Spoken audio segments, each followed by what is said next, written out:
The 2020 Sugar Bowl is the sweetest bowl matchup this side of the college football championship. Number 5 Georgia and number 7 Baylor.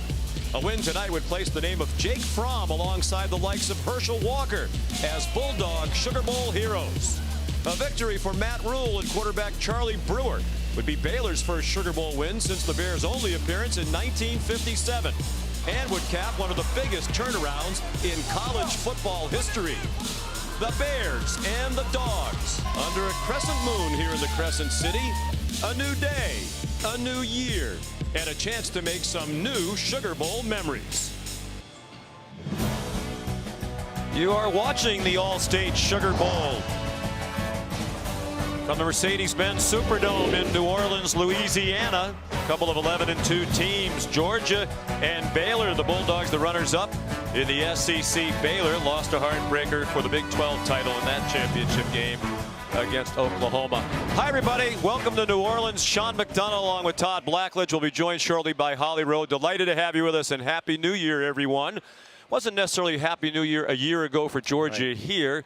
They were number 5 a year ago when they took on Texas in the Sugar Bowl, just as they are this year. But last year they thought they should have been in the playoff. They seemed unfocused. Yeah. Coach Kirby Smart thinks this year they're ready to go, despite a lot of key players who aren't here. Well, Kirby wants to focus on the guys who are here and the guys who are playing. And he wants one question answered. How much do you care? Because he looks at this team they're playing in Baylor. He says their MO is they out-hit and out-hustle the teams they play. We have to have that same mindset, that same attitude. He wants to see how his team will respond tonight. Well, he knows his quarterback, Jake Fromm, will be focused as he always is. Perhaps his last game for Georgia. He's a junior. He has a decision to make about the NFL when this one is over. It's been a difficult year around him on offense, and as a result, his performance has suffered a little bit too. It has. I mean, his last 5 games, his completion percentage has been under 50%. Very un-Jake Fromm-like. But make no mistake, this guy has had a brilliant career as a 3-year starter at Georgia. He's 34-7 as a starting quarterback. His wide receiving core got decimated as the season went on. That affected his productivity down the stretch. But I know him as a competitor. He wants to play well tonight. And on the other side, the quarterback, Charlie Brewer, we had the Big 12 championship game. He did not finish the game, was injured in the first quarter with a head injury.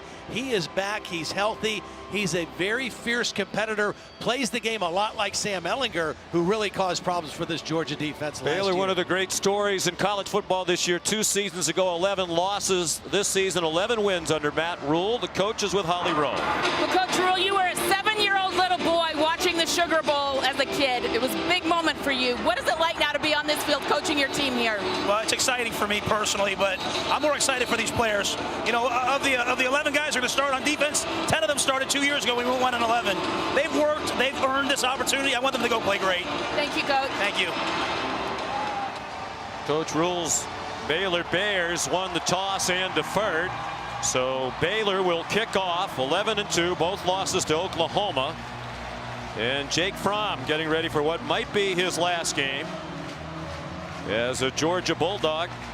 Saw the numbers during Todd's introduction to Jake Fromm, one of the most prolific quarterbacks in Georgia history, and the same can be said of Charlie Brewer at Baylor. He's in the top 5 in most of their quarterback related statistical categories. Noah Rauschenberg kicks off for Baylor. Demetrius Robertson deepest for Georgia. 5th meeting all time between these two. The previous 4 all played in Athens a long time ago, all of them won by Georgia. None of that means much right now. And it is a touchback to get this one started. So here come the Georgia Bulldogs, led by Fromm, the Georgia native from Warner Robins. Todd mentioned 42 starts, all of them in a row. That's the longest consecutive start streak among active quarterbacks at the top level of college football. 34-7, 12-6 against top 25 teams as the leader of the Georgia Bulldogs with a remade offensive line in front of him. And questions about whether or not their top running back, DeAndre Swift, will play. He comes out throwing to George Pickens, the freshman, their leading receiver, and a gain of 7. Here are the Chick-fil-A impact players. Well, you mentioned DeAndre Swift, probably not going to play in the game. They're starting the game with Zamir White, the first play. James Cook, also George Pickens, their impact receiver, and James Lynch and Terrell Bernard, two outstanding defenders. Lynch, the defensive player of the year in the Big 12. That Baylor defense stops Zamir White. James Lockhart, part of a terrific three-man front. They're a 3-3-5 defense, and they have been disruptive all season long. A school record 43 sacks. They have 30 takeaways, among the leaders in the country in that category.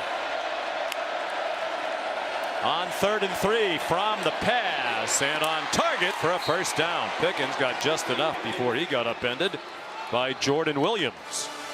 And on the first drop back, 3rd down play, those two new starting offensive tackles hold their own very well. Going to see a lot of quick throws from Jake Fromm. They're not going to let him keep the ball in his hands very long. Zamir White again. Strong run. Almost to the 40. Stopped by Henry Black. Here's Holly Rowe. Well, DeAndre Swift came out in full pads, warmed up with his team, and I was able to catch his eye and talk to him and say, hey, are you going to play? He said, yes, I want to try to play. He's standing there on the sideline right behind the coaches as if he can sub in any moment, but he is going to be smart with that AC shoulder joint separation or injury. Possibly his last game at Georgia as well. He's a junior. Todd McShay considers him the top running back prospect in the NFL draft this year. Played just 5 snaps in their 37-10 loss to LSU 3 weeks plus ago in the SEC title game. Zamir White chopped down by Terrell Bernard. Help from Jordan Williams. Now this is what Georgia wanted to try to do, was to use this big offensive line, even with the new starters, and try to overpower this Baylor defense. They're big up front, but their linebackers, Bernard's only a 217-pounder, but so far, no rushing room for Georgia. In this likely passing situation, James Cook comes in.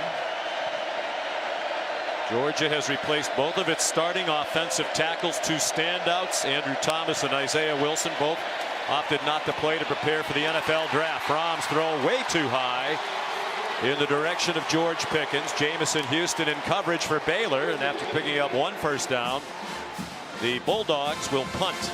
That was just a misfire by Jake because he had single coverage into the boundary on Pickens, and he just overthrew him. There's Jake Camarda, sophomore from Norcross, Georgia's had a very good year, averaging 47.4 per punt. Rayland Arnold back deep. Baylor, a very good kick block team. End over end, and a fair catch made by Arnold. At the 17-yard line, you're watching the All-State Sugar Bowl from New Orleans.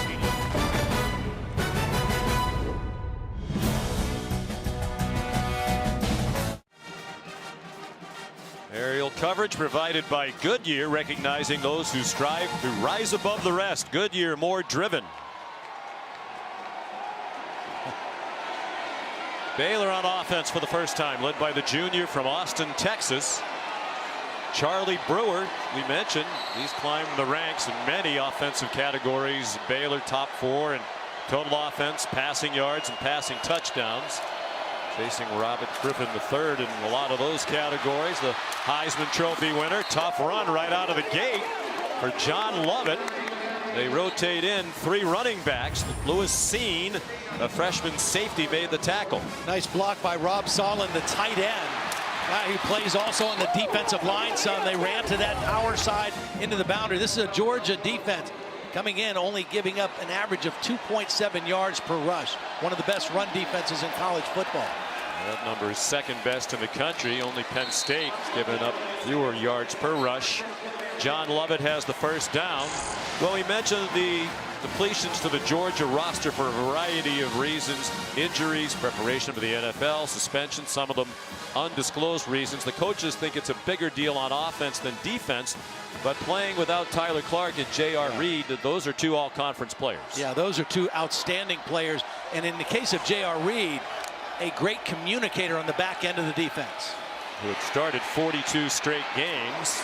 Short pass by Brewer, and then swung down is Lovett by the leading tackler for the Georgia Bulldogs, Monty Rice. junior out of Huntsville, Alabama, who might not be that popular in this city. He flipped from LSU at the end of his recruitment to Georgia.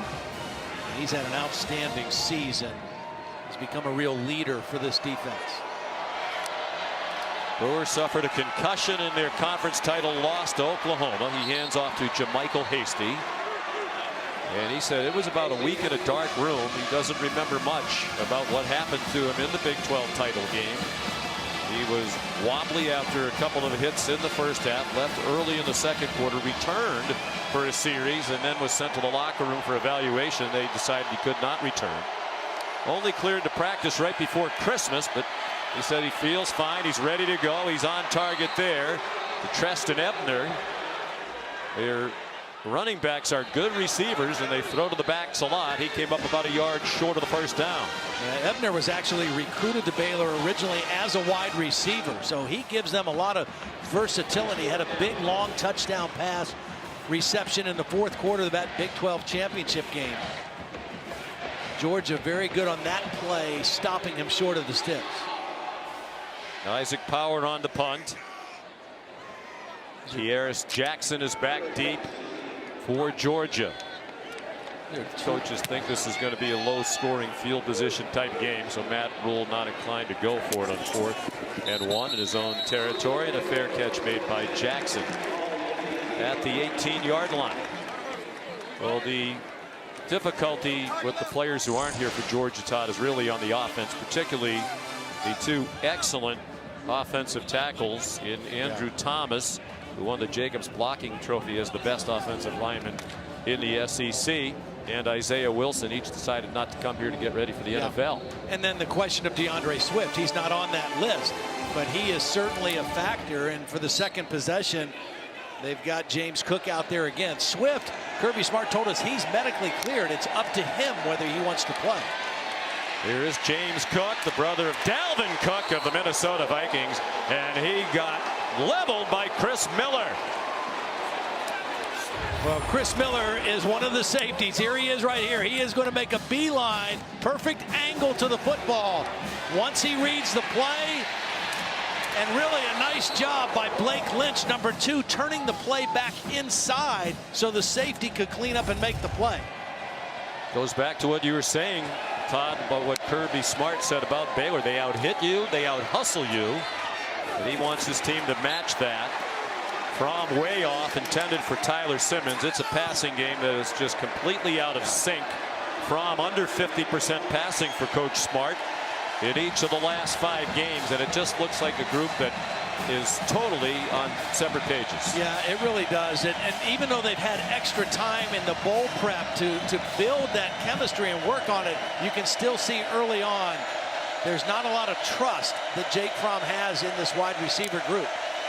He's still the most accurate passer in Georgia history, but that number has been coming down. They go to the ground on 3rd down and 11, and James Cook stopped by Bravion Roy, the senior from Spring, Texas. Big number 99, another one of the better defensive linemen in the country. He's very athletic, was an outstanding basketball player in high school too. That's what he credits his footwork to.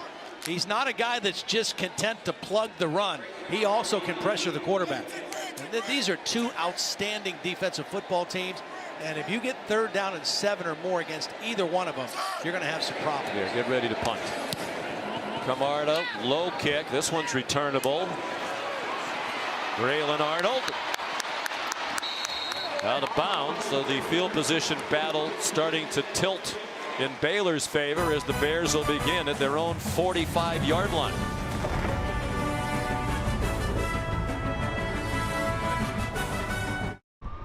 The Allstate Sugar Bowl, brought to you by Allstate, reminding you that football season is mayhem. The Nachos Party Pack from Taco Bell. The all-new Ford Explorer, built Ford proud. And AT&T. Sugar Bowl 86th edition. This bowl game with an exciting, proud history, colorful as you might expect in the city of New Orleans. Charlie Brewer happy he can play in it after suffering the head injury in the Big 12 championship loss Back on December 7th, hit hard by Kenneth Murray. It's his head that hit the turf hard. So we mentioned he was wobbly getting up and came back into the game. And then Mike DeFee, the referee, said, you need to go out. They sent him to the locker room for further evaluation. He did not return. We were told that he's had 3 concussions. We asked him yesterday, with all the attention on head injuries in football, are you concerned? He said, no, not at all. John Lovett, nice cut across midfield for a 6-yard gain, dragged down by Tay Crowder, the senior playing in his final game. Had a terrific career for Georgia, one of the 12 semifinalists for the Butkus Award as best linebacker in the country. This guy right here, Denzel Mims, is a guy they've got to get going early in the football game. He was shut out in the Big 12 championship game, and he is their marquee guy.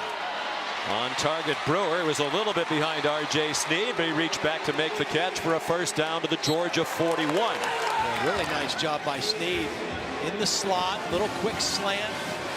Did a nice job of catching that with his hands and getting the first down. Brewer is an accurate thrower, 64% for his career, only RG3 better in Baylor history, and he's on target there, but it's broken up.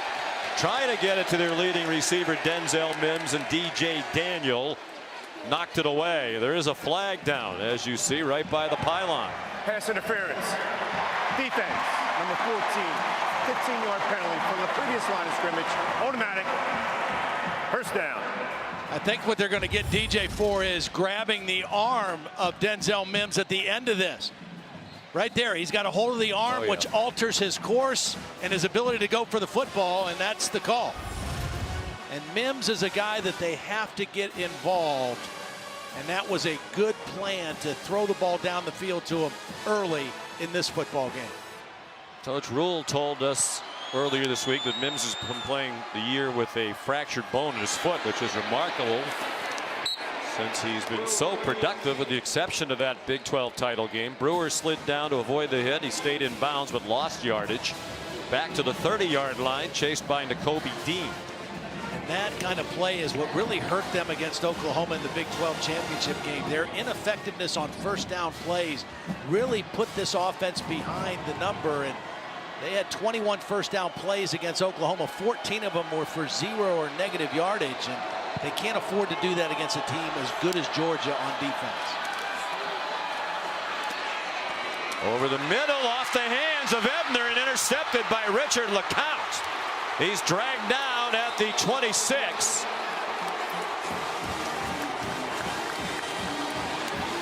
First turnover of the game.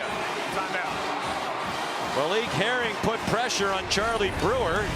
Still looked like the throw was catchable, at least looking at it live, Todd. It was a little bit closer to the middle than Ebner wanted it to be, but it was an outstanding play by LeCounte on the deflection.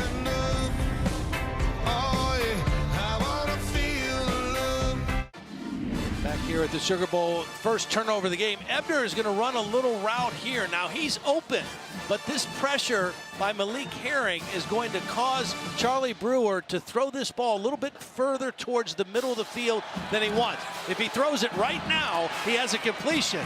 And what happened was Ebner took his eyes off the football and put his eyes on Tay Crowder. Didn't want to get hit there. It could have been caught, but it could have been a better throw as well. You know, the defense is all around him, but you try to catch that ball with 2 hands. Just the 7th interception of the year for Georgia. And on first down, Zamir White up the middle. Tackled by Jordan Williams. A little tempo for Georgia. They have not been a tempo team this year. Coley told us they might use more tempo. High snap, and Fromm forced to go down on it back at the 12-yard line. So a huge mistake. The center, Trey Hill, is not one of the new offensive linemen. That shouldn't be an issue. But that's when you have a guy like Bravion Roy playing right over your nose, who's so active and powerful, it gets your attention. It takes your focus off first things first, which is snap the football. One of the concerns without Swift in the backfield is also pass protection. These younger backs not as adept as the veteran DeAndre Swift. And not only DeAndre Swift, they don't have Brian Harrion, who's the other veteran back. They run a draw on 3rd and long. James Cook tripped up at the 22.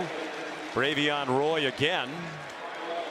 Well, if Swift doesn't play, by our count, that'll be 12 Georgia Bulldogs who started at least 2 games this season who aren't going to play in this game tonight. That's a lot. Coach Smart and the players also were way more focused than a year ago, but Kirby still had to answer a lot of questions this week about depletions to the roster. Here's Jake Camarda to punt again.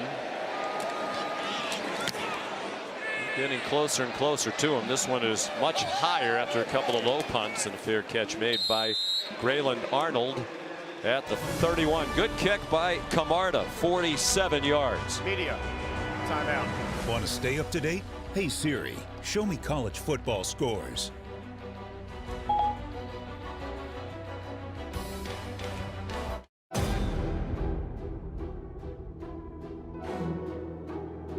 Better give me your attention and undervote. Made it through. Making moves. I need some room.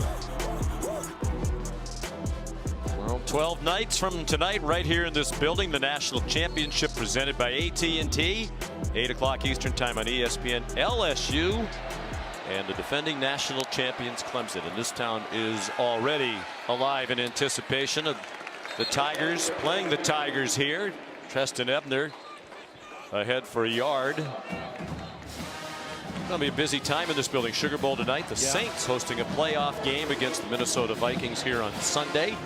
And in a week from Monday, the national title game. LSU playing in the championship game for the first time since 2011 when they got shut out by Alabama.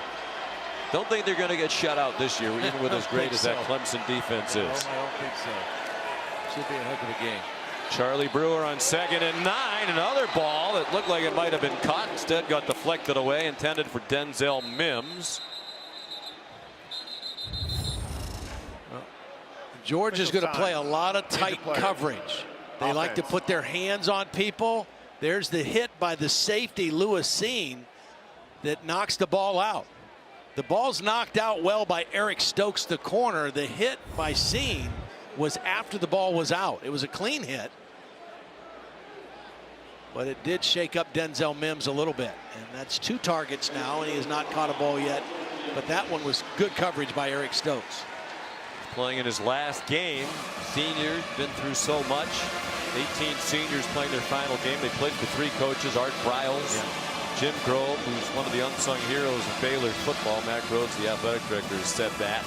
He came in for 1 year to help stabilize the program. And then Matt Rule, who was an inspired hire when he came from Temple, 1-11 in his first year, 7-6 last year, 11-2 this season. First Power 5 team to go from 11 losses to 11 wins within 2 years. Nice throw by Brewer. That's Tyquan Thornton with a first down out to the 43-yard line. They're still checking on Mims on the Baylor side. Really good read by Charlie Brewer. That was a full-out blitz by Georgia, single coverage, and he went to the off coverage. DJ Daniel was playing off. He got the completion. Quick pop to R.J. Sneed, and then he got popped and driven back. Mark Webb, one of the defensive backs, leading the way. We asked Kirby Smart yesterday, is this the best defense you've had your 4 years at Georgia? He said, well, statistically it is. We don't have the dominant household name individual player or two, but as a group, this squad has played very well. And they play so many people. I mean, they typically will play 20 to 22 guys in a game. They have different roles for so many different players. Mass substitutions, particularly on 3rd down. Now on 2nd and 10. 4-man rush, and the pass incomplete, intended for Tyquan Thornton. Georgia giving up just 12.5 points per game for Dan Lanning, the young defensive coordinator, just 33 years old. Only Clemson is better at scoring defense this year. Kind of interesting, both of the defensive coordinators in our game, Dan Lanning and Phil Snow of Baylor, both Royals Award finalists. Of course, the award was won by Joe Brady, the offensive coordinator at LSU, or co-offensive coordinator. That's for the top assistant coach in the country. There were 5 finalists. Denzel Mims back on the field for Baylor. Brewer avoided the rush, now runs out of bounds, flagged down back behind the line of scrimmage near the center of the field. Devontae Wyatt put pressure on. He's one of those who'll get more playing time up front tonight in the absence of Tyler Clark. Jerry McGinn is the referee. It's a Big Ten officiating crew. And Nakobe Dean was coming on a blitz from his linebacker position. I think the center, Sam Tecklenburg, is the guy that got caught with the hold. We showed you Dan Lanning and obviously Kirby Smart, whose background is on defense, very actively involved in the calling of the defenses. He was a terrific defensive player. Number 52. Penalties decline. 4th down. It was on Tecklenburg, second team all-conference center. Georgia, when they get you to 3rd down, particularly 3rd and 7 or more, they just have so many creative ways to pressure the quarterback. They substitute a lot of different guys. It's very hard to get a read on some of their exotic pressures. Tyler Simmons back for this punt from Isaac Power, redshirt freshman punter from Castle Rock, Colorado.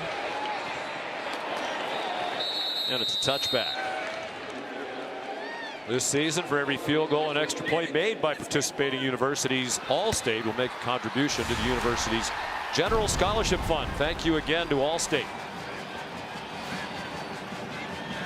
You know, as we've watched Georgia here early in this ball game, 3 minutes left in the first quarter offensively, you know, what can they do? They have to still try to run the football and take some shots down the field off of play action. And the guy they want to try to go to is George Pickens. He's the only proven receiver they have on the field.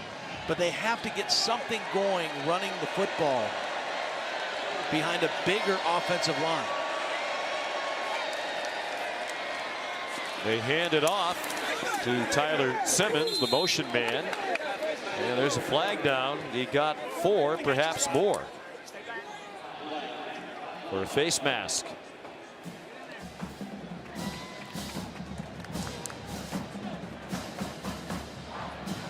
Personal foul.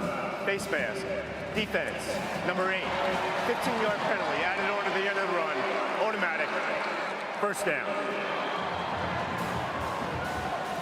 Well, guys, you see DeAndre Swift has entered the game for Georgia. There's a reason. James Cook, the running back who's seen a lot of action here in this first quarter, is in the injury tent. I saw them take off his shoulder pads. He is being attended to right now. So DeAndre Swift, by need, has entered this ball game for the Georgia Bulldogs. Wow.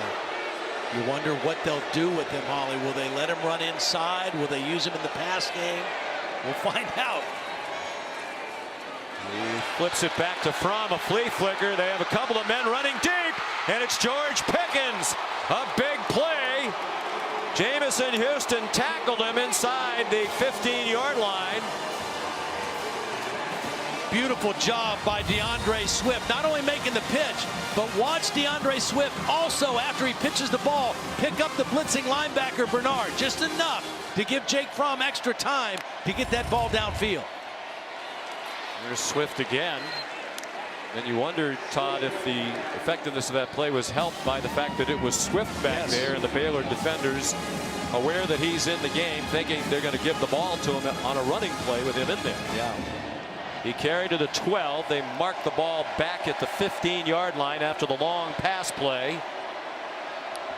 47 yards. Swift back on the sideline. It's Zamir White. The powerful runner, 215 pounds, now on the left hip of Jake Fromm.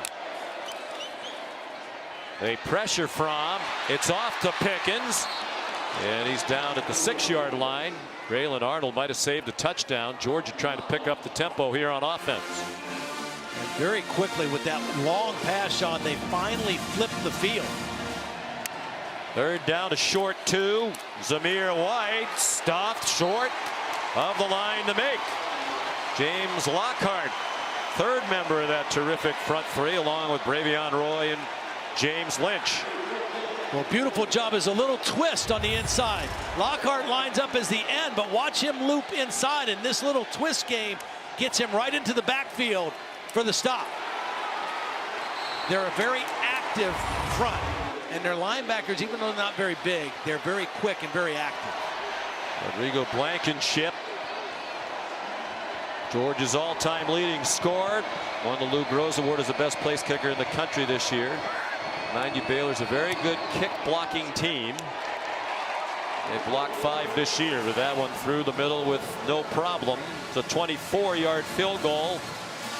And Georgia on the board first, unlike last year when they were sloppy early and trailed Texas 17-0. Wildcard weekend starts with our game on ESPN and ABC. It's Saturday at 4:30 Eastern Time. Josh Allen and the Buffalo Bills take on Deshaun Watson in Houston, Texas from NRG Stadium. Our coverage starts with postseason NFL countdown at 3 Eastern. Both are live on the ESPN app. Pre-game and the game. You can watch anywhere. Bills looking for their first playoff win since 1995. Josh Allen still a little bit scattershot offensively, but seems to be improving, and obviously Deshaun Watson can take over a game. Unbelievable. Deshaun Watson, you know, amazingly, a lot of people question whether he would be able to make the transition from college football, great career at Clemson, to the NFL, and he's been brilliant. Michael Hasty back for the kickoff from Rodrigo Blankenship. Josh Fleek's also back there. Talk about possible distractions with so many Georgia players not here. Baylor's had to deal with some of it too. Yes. Their team is really here intact and fired up and ready to go, but Matt Rule has been mentioned regularly. That's Phil Snow, the defensive coordinator, getting after the defense. Matt Rule's name has come up with several NFL coaching vacancies. He has a little bit of NFL experience, a year with the New York Giants. He's from New York City. He has said all week that he expects that he'll be back at Baylor, but he told his team, addressed it head on, I would certainly be foolish not to talk to NFL teams. But the word he kept using is situation. Not every situation in the NFL is great. He controls a lot of his situation at Baylor. Absolutely. You know, and he is very right in saying if the situation isn't right, it's tough to win, whether you're talking about college football or pro football. It doesn't mean you have to be a control freak, but you have to have the right pieces in place, the right people around you that are your guys that you trust to make things work effectively. You can understand why he'd be a candidate with the job that he's done. Charlie Brewer, deep ball. Single coverage, but not on the same page at all with Chris Platt, who was running with Mark Webb in coverage.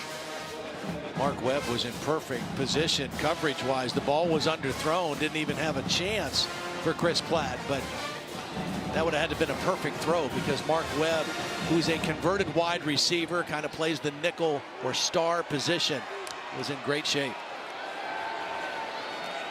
Brewer in trouble. Finally gets rid of it, just throws it away. They've given up 35 sacks, Baylor. When I talked to a couple of the coaches today, they said one of the problems is Brewer frequently hangs on to the ball too long. Yeah, and that can happen. I mean, and sometimes he moves. He's a guy who likes to do things with his legs, and sometimes they don't know where he is. If he's moving in the pocket, sometimes those offensive linemen aren't sure where their quarterback is. And so, yeah, sacks aren't always just a lineman getting beat by a defensive player. Got to be careful here, though. 3rd and 10 against this Georgia defense. Smart with the ball. 4-man rush, and they get pressure on off the offense's left end. Denzel Mims made the catch. DJ Daniel made the tackle. Aziz Ojulari putting the pressure on.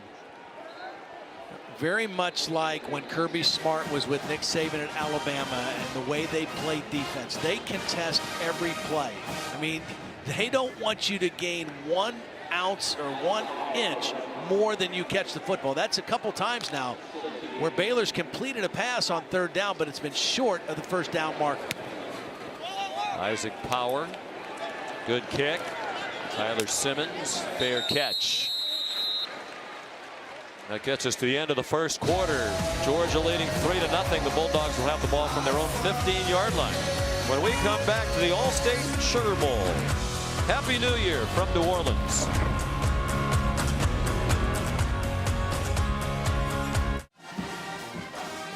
Aerial coverage of the Allstate Sugar Bowl provided by Goodyear, introducing the newest honorary member of the College Football Hall of Fame, the Goodyear Blimp. Goodyear, more driven. Tonight's game is also being brought to you in 4K by Samsung QLED TV.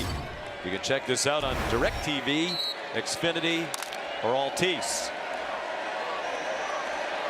Sean McDonough, Todd Blackledge, Holly Rowe back in New Orleans heading to the second quarter. Georgia leading 3-0 after a 52-yard punt by Isaac Power. The Dogs begin from the 15 and first down ends at the 14 as Kenny McIntosh, the true freshman, is dropped by Chidi Obanaya. And that's a mistake on the offensive line because the tackle blocked down the tight end. There were two tight ends to the backside. One of them they both blocked out, and they let the defensive end just chase the play down. And so obviously a miscommunication. Again, they're playing with two new starters at tackle, also a new offensive line coach in Matt Luke. Sam Pittman, who had been the line coach, left to become the head coach at Arkansas. Nice play there. Zamir White knocked down by Chris Miller. And there's Matt Luke, fired at Ole Miss after 3 years as the head coach at his alma mater. I think he got a raw deal myself. I know there's a lot of excitement against Lane Kiffin. But about Lane Kiffin, Jake Fromm, back shoulder throw on target there with George Pickens. But Matt Luke's a great hire. Kirby Smart snapped him up within 48 hours after Sam Pittman departed. He's an excellent recruiter. He's an outstanding offensive line coach, and he's a really good person. So he's a really good addition for Kirby's staff. There's some challenges tonight with this remade offensive line without the veteran starting tackle. Some movement along the line there. Warren Erickson made his first career start tonight at right guard, number 50. Offside. Defense, number 95, with contact. 5-yard penalty remains. First down. There's Warren Erickson. Yeah, the good thing for Erickson is he's in there with Trey Hill, the starting center, and Solomon Kinley, the starting guard, who are, he can kind of be protected a little bit more than Sawyer and Cade Mays, the two starting tackles. But right now you see they want to run the football and they want to throw it to George Pickens. Zamir White, nice run. He's a fan favorite in Athens. And across midfield to the first down to the Baylor 44 after Jordan Williams missed a tackle. Two tight end formation, kind of trying to pound and ground here, and a missed tackle right there at the point of attack. Jake Fromm over the middle and almost intercepted by Jordan Williams. One play after whiffing on the tackle near the line of scrimmage. He couldn't come up with the interception, and he's upset with himself. Intended for the tight end Charlie Werner. Well, Charlie Werner prevented the interception. He knocks the ball out. He turned from receiver to defender immediately and knocked the ball out. Number to number 6 for Georgia.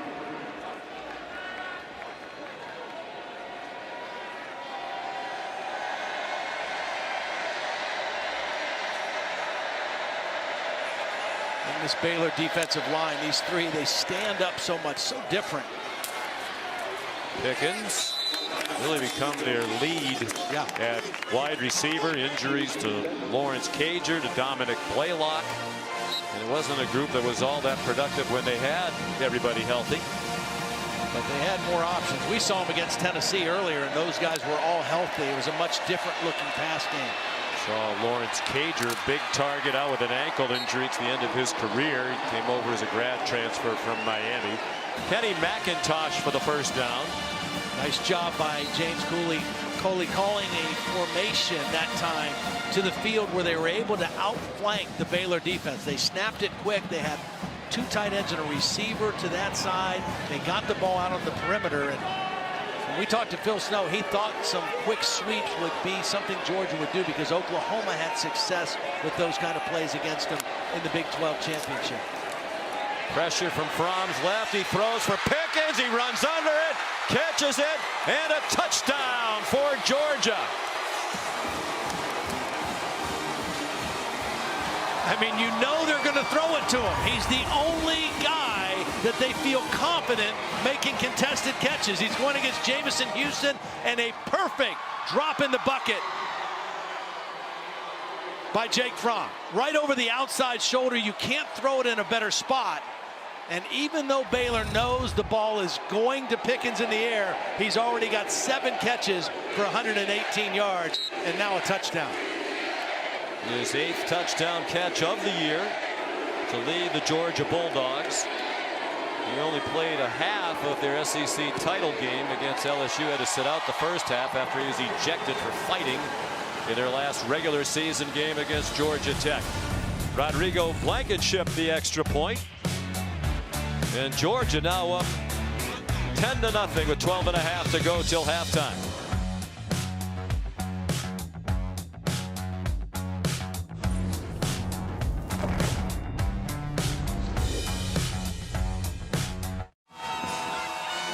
Taco Bell is bringing the best of the regular season to the All-State Sugar Bowl by creating the Live Moss student section. Today they're picking up the tab for students from each school so that these passionate fans can cheer on their teams. It's the Georgia fans making noise now. Jake Fromm has completed 7 passes. They've all been caught by George Pickens.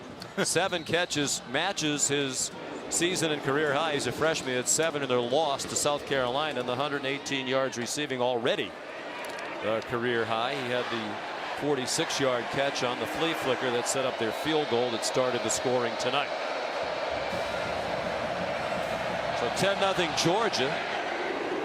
Scored more than 27 points in only one of their last 8 games. That's low by today's college football standards with the high-flying offenses.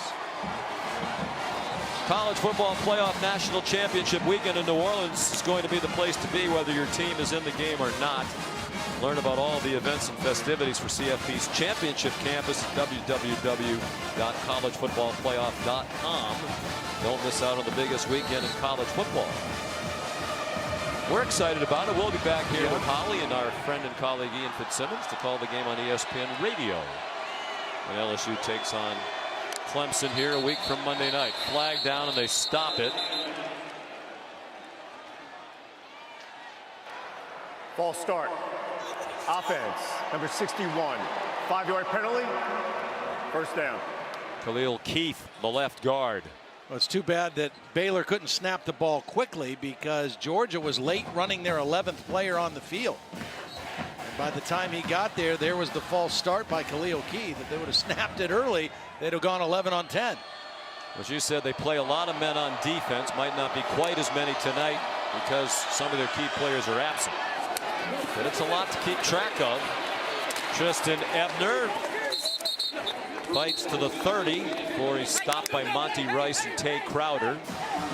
We asked Dan Lanning, how do you keep track of all these substitution packages, who's going in and out? He said, we just have to practice it over and over again until it becomes a habit. Well, and if you watch him, like on this second down play, they've already got their third down groups like close to Dan Lanning right now, so they can sub quick. Bring some pressure, and Brewer. See, here they come. That's, what's that, 5 guys they're subbing on third down.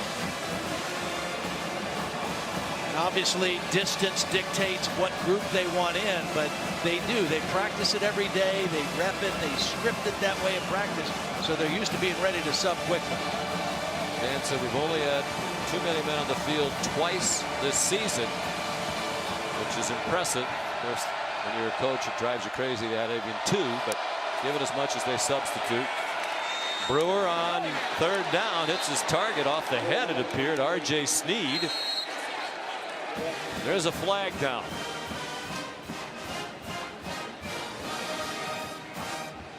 You know what? I think they're going to get Blake Betier for a he threw a punch at the end of this play.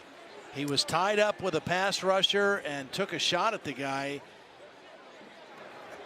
After the play, personal foul, offense, number 56. It'll be 15-yard penalty. 15-yard penalty, 4th down. Well, I mean, it could have been worse, maybe. Watch the end of this play. Here it is right here. And at the very end, he just kind of takes a shot right to his head. And he's working on Nolan Smith, a freshman linebacker. That's clearly a penalty and not a smart one. Georgia stands to get outstanding field position again here with a 10-0 lead after that penalty and punt. So Isaac Power now standing on his goal line to punt to Tyler Simmons. Boy, he hangs them up high. A crowd around Simmons, who made the fair catch at the 41-yard line. Here's Holly Rowe. Well, guys, of the guys who chose to sit out this game, Jake Fromm was not one of those for Georgia. He does have an NFL future in mind, and he told us he will sit down with his family after this game and make a decision about what's moving forward. He did submit paperwork, receive a grade for the NFL. But, you know, Kirby said he has so much class. He is such a competitor. He never points a finger. He wants to be out here with his guys. And I just sat and watched an offensive huddle. He is engaged. He's yelling at his guys. He wants this to be good. This guy loves Georgia and wants to be out here competing for them, regardless of his NFL future right now. Well, he's off to a good start. There's his parents, I'm assuming possibly girlfriend, wearing the jersey. Zamir White. Tough run to lunge forward and pick up a couple of extra yards. Well, he's had an interesting career, Jake Fromm. As a freshman, Jacob Eason started. Right. Got hurt in the very first game. Fromm took over. He started 42 in a row. Right. And Jacob Eason wound up transferring to Washington. He's already declared for the NFL draft. Of course, Justin Fields came as one of the top recruits in the country. And basically backed up Fromm last year. He left, realizing Jake was going to be the quarterback this year. He had a great year at Ohio State. How about the effort there by Zamir White? Once again stays on his feet and gets within 2 yards of the first down. Zamir White is very powerful. He is the north-south guy. Now, they thought coming into the game, James Cook would be the guy they could be a little bit more versatile with. As Holly reported earlier, he was in the injury tent, has not been back in the game. We have seen Kenny McIntosh, and we may see more of DeAndre Swift. Three-man rush. They don't get anywhere near Fromm, so it's Pickens with his 8th catch. And he scampers out of bounds with another Georgia first down to the 40-yard line. Again, another nice job by formation. They got Pickens in a little area. He sat down, and the quarterback found him. And again, I think that Baylor and Phil Snow is going to have to do something different to account for George Pickens. Maybe roll a safety over the top. That's it. Cover him tighter and roll somebody over the top and make somebody else for Georgia beat you in the throw game. They're at the Baylor 40-yard line, 1st and 10. Georgia leading 10-0. They fake to McIntosh, and the throw to Tyler Simmons, and he couldn't break free of the tackle after a gain of 5. Graylin Arnold, excellent defensive back, 2nd team all Big 12 this season. We mentioned the last 5 games of the regular season, or actually 4 regular season in the SEC championship game, Jake Fromm was under 50% completion in all 5 of those games. Tonight, 9 of 12. He looks sharp, and he seems to be getting on a little better page with his receivers, especially George Pickens. They flip it to Simmons, heading in the other direction. Nice play call and well executed, and Simmons finally taken out of bounds just shy of the 20-yard line. Really nice job by the tight end, Charlie Werner. Watch Werner get out here and lead. A lot of times you bring that tight end in motion and he cuts off the backside end. This time he passes up the backside end and gets out on the safety. Gets the block on Graylin Arnold, and that perimeter run on the toss to the wide receiver Simmons has been a good play for them a couple times here already in the first half.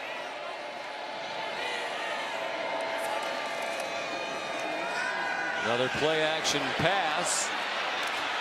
Fromm. Baylor fans want a holding call. Fromm throws it away.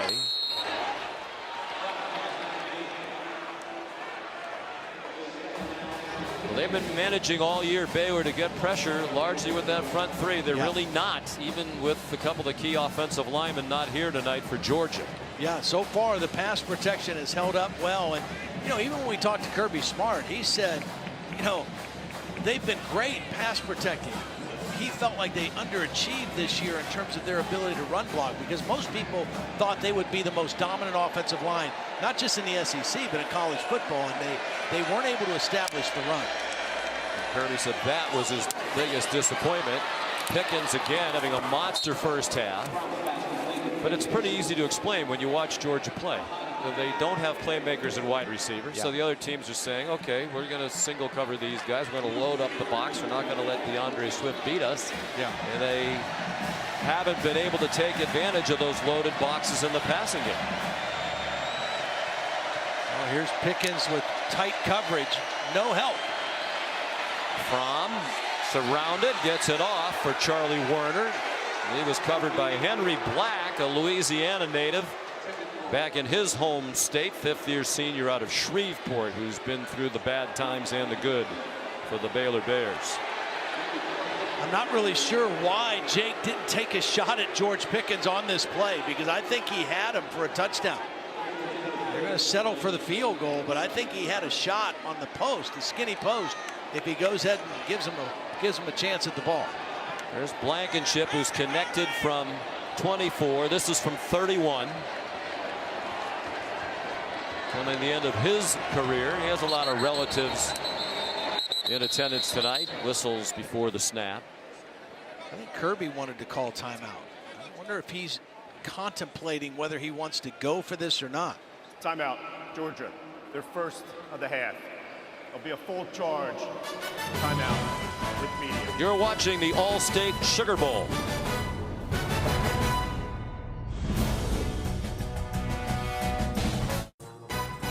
The All-State Sugar Bowl, brought to you by Allstate, reminding you that football season is mayhem.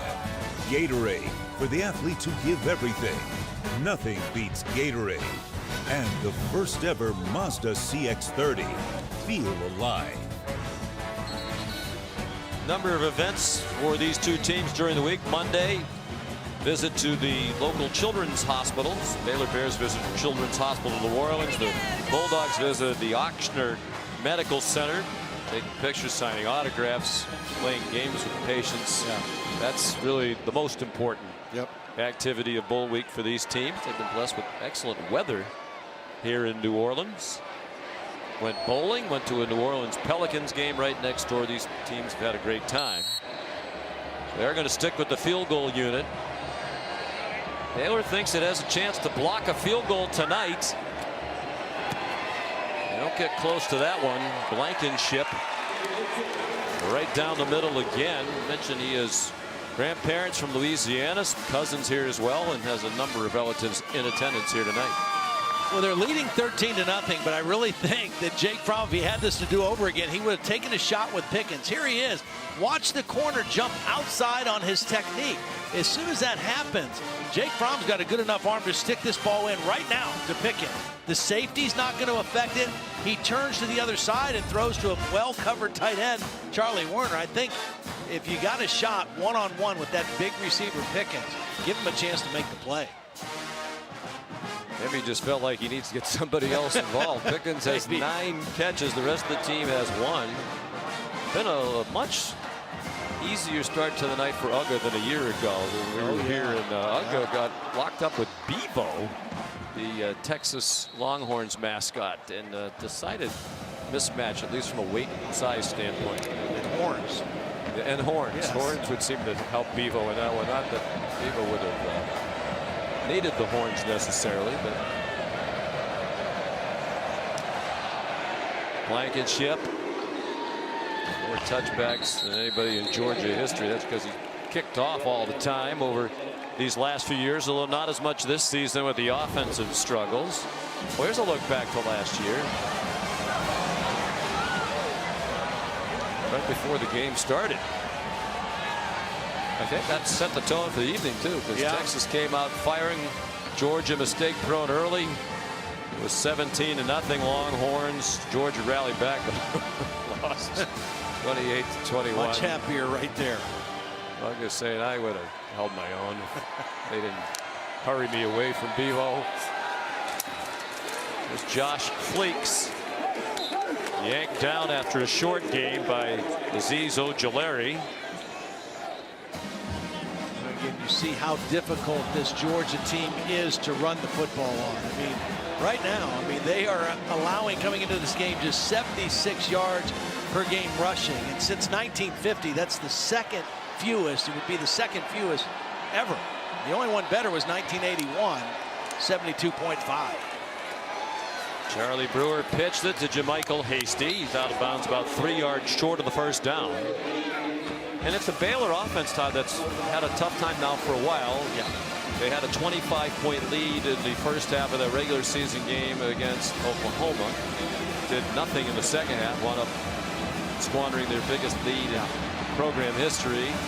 And really did not do much on offense in the title game, save for a couple of big plays late against Oklahoma. And just 70 yards of offense so far tonight. Wow, that looked like a hold in the middle of the offensive line. Brewer got it off. JaMychal Hasty out of bounds, 38-yard line, and there is a flag down. Somebody pressuring up the middle just got spun around. I think they're going to get Xavier Newman-Johnson, the right guard. Offense, number 55. 10-yard penalty from the previous line of scrimmage. Replay. Third down. Watch right in here. There's a blitz coming on the inside, and he's just going to instinctively grab and twist them all the way around, right to the ground. A very easy call, and it wipes out a third down conversion. They had third and short. They get the conversion. Now they're third and extra long again. Right where Georgia wants you to be against them defensively.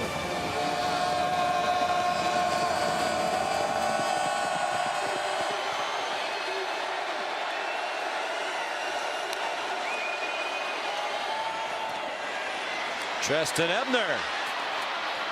Treston Ebner looks like he might have gotten it after a missed tackle about 5 yards short of the line to make. It was Tyreek Stevenson who didn't get him on the ground, and DJ Daniel finally knocked him out of bounds, but it's a big first down for Baylor. And that's a play that would drive Dan Lanning and Kirby Smart crazy. You let him catch it underneath and you make a tackle. There's the miss by first, the miss by Richard LeCount, and then Stevenson right behind it.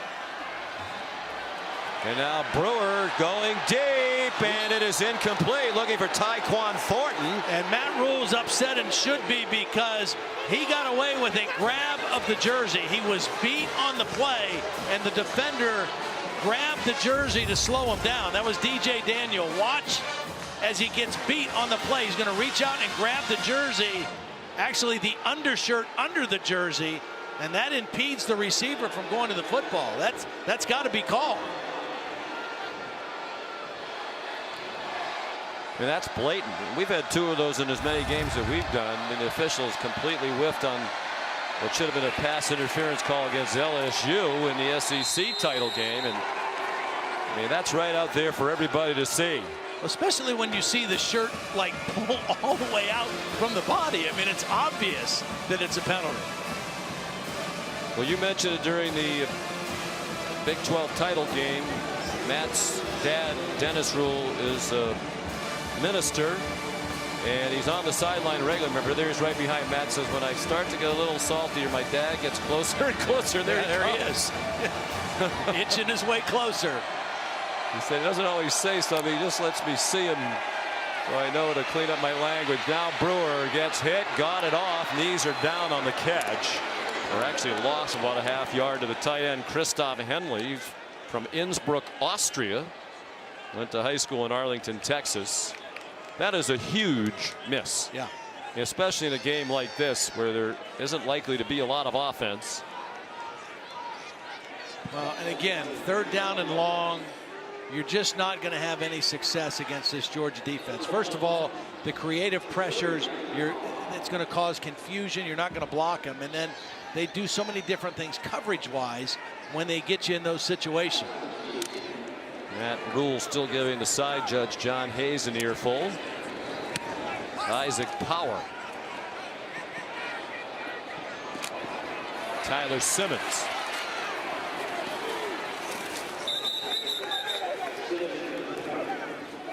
.46-yard punt and an 8-yard return. Georgia up 13-0 in the second quarter.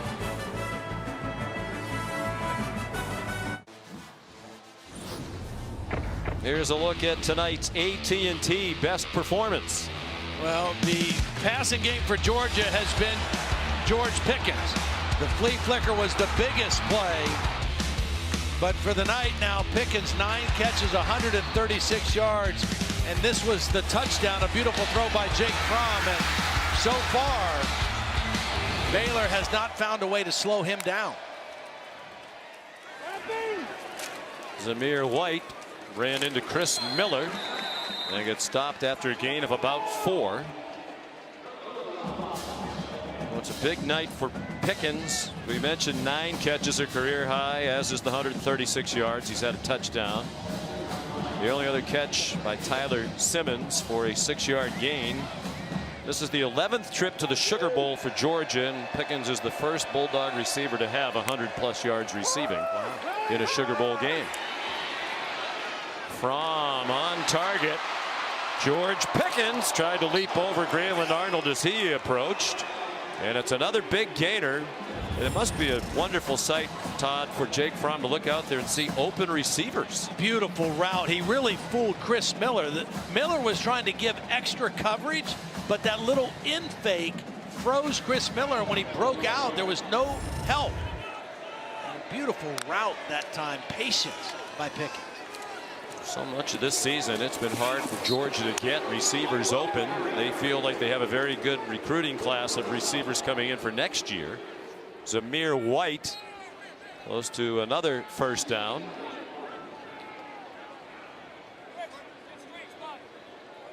Well, they lost 3 to the NFL early, and then they started getting guys hurt this year, and right now Pickens is the only proven guy that they have. Like James Lynch was offside. DeAndre Swift was back on the field for one of his few snaps of the night on that play. George Pickens couldn't catch it, but it looks like it's Baylor offside. Defense, number 93. 5-yard penalty, remains first down. But Sean, even on that play, George Pickens was open in the middle of the field. It wasn't a good throw, and they got the penalty. But I think Baylor needs to get some hands on him and redirect him, reroute him a little bit. And this is the best thing that Phil Snow can see is George Pickens on the sideline getting some water. Phil Snow, as Todd mentioned, like Dan Lanning on the other side, one of the 5 finalists for the Broyles Award, 63-year-old veteran of 42 years in coaching. Matt Landers short of the first down. And Phil Snow, one of the real characters in coaching, too. Just a fun guy to talk to. Very interesting, passionate.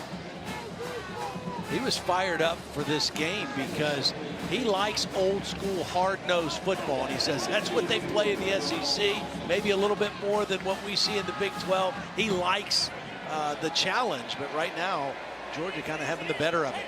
And the better of his defense. He tells his players Big 12 is soft.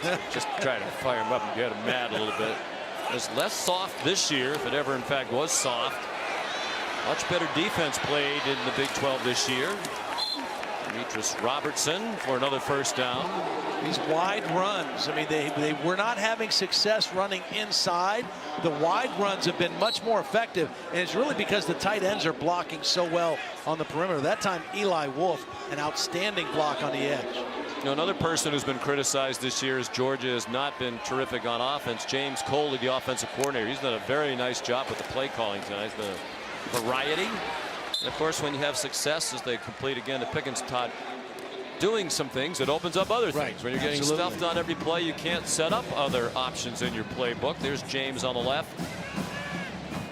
Well, as Kirby said, they had to overachieve with their wide receiver and skill positions this year. They had to do things creatively that they haven't had to do in years past because of the injury situation.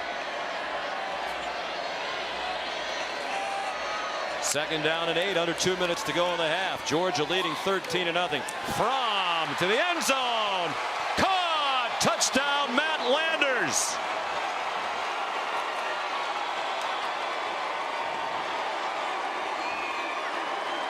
See, this is that same technique by the corner that I talked about with Pickett. Watch the corner jump outside. He runs the post and the ball is right on him before the safety can get over there to help. It's the exact same route that he didn't take the shot to Pickens, and they settle for the field goal. This time he gives Landers a shot, and they come up with a touchdown, we think. Yeah, I wonder if this is going to be looked at in the replay booth. Did he complete the catch? Tom Fiedler is the replay official. The ruling on the field was confirmed. That didn't take long. DeAndre Swift in. They're going for 2 here in the first half.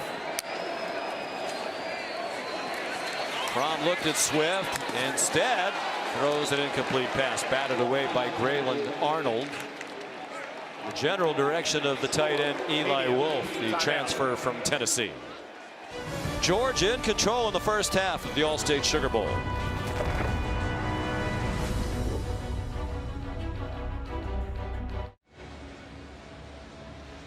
Stay tuned for the Mazda halftime report. Matt Berry, Jesse Palmer, Joey Galloway.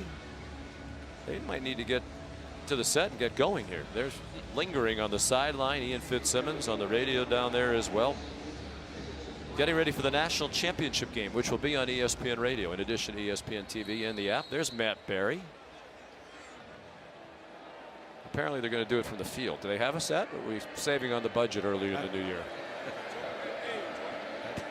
It's good to start, the new year right financially. Right. Maybe we can spend a little more money later in the year. Here's another touchback off the foot of Rodrigo Blankenship.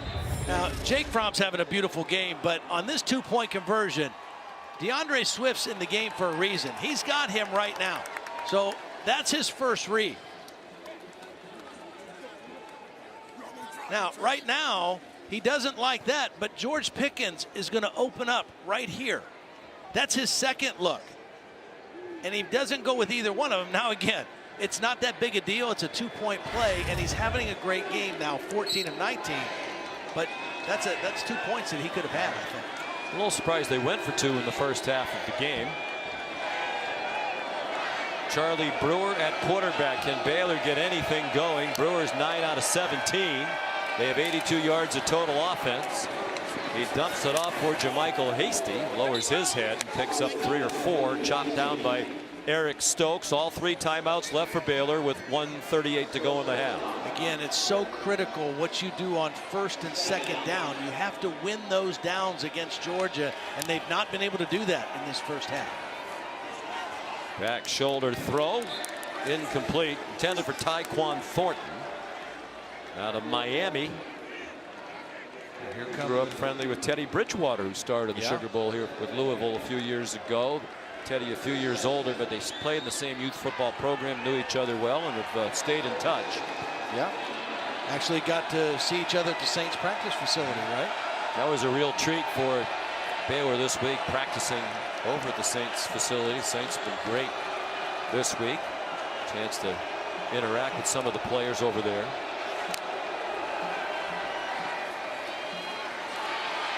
Brewer forced to pump a couple of times, completes it to Thornton, and it's a first down.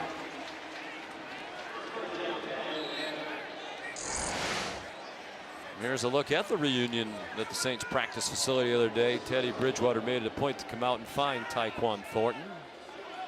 Yeah, Tyquan told us that even though Teddy played in an older age group, he would work with the quarterbacks on his team and stick around and help out those guys. Boy, heavy rush. Brewer spins away from it, throws back across the field to Hasty, who's to the 41. Boy, that was a hard-earned 5 yards for Baylor, and they're down to 1:05 to go in the half. Well, you see the elusiveness of Charlie Brewer, because it was a quick rush right away that he eludes.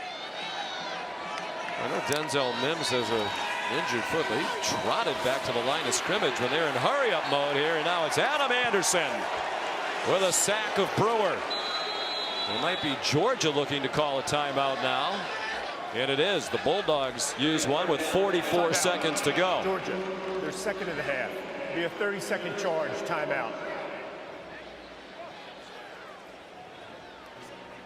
Monday, January 13th, 8 Eastern, ESPN and the ESPN app. The College Football Playoff National Championship game presented by AT&T.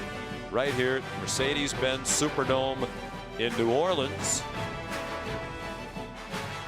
I think we're going to see the #1 pick in this year's draft, Joe Burrow, against the #1 pick in the 2021 draft, Trevor Lawrence. Yeah, well, Joe Burrow has been great from start to finish. Trevor Lawrence a little slower getting out of the gate than people expected, but he has been outstanding down the stretch. And when that game was on the line in Phoenix the other night, it was impressive what he did. As we saw with Justin Herbert in the Rose Bowl today, Lawrence can hurt you running the football. They don't like to do it, but he can do it, and he did it very effectively against Ohio State. So here's 3rd down and 9 for Baylor. Georgia with 1 timeout left. They can get a stop here. Brewer under duress got it off. They get the stop of Tyquan Thornton, and Kirby Smart will use that last timeout. He feels like they have Baylor on the ropes. Wants to try to bury them here in the first half. Well, his defense has held them to 97 yards of offense, and so they have pretty much had their way. And when they get him again in these 3rd and long situations, it just plays right into their hands. They're rushing the passer, they're covering downfield, and right now this has been a beautiful half for Georgia. Not just their defense, which has been this way all year, but for Jake Fromm, the offense, George Pickens. Pretty exciting stuff for Georgia here in the first half. And a lot to be happy for Kirby Smart. I think one of the things that he's going to be happiest about, he won't have to answer questions after this game about were they ready to go, were they focused from the start. We mentioned a lot of players who started games this year aren't here.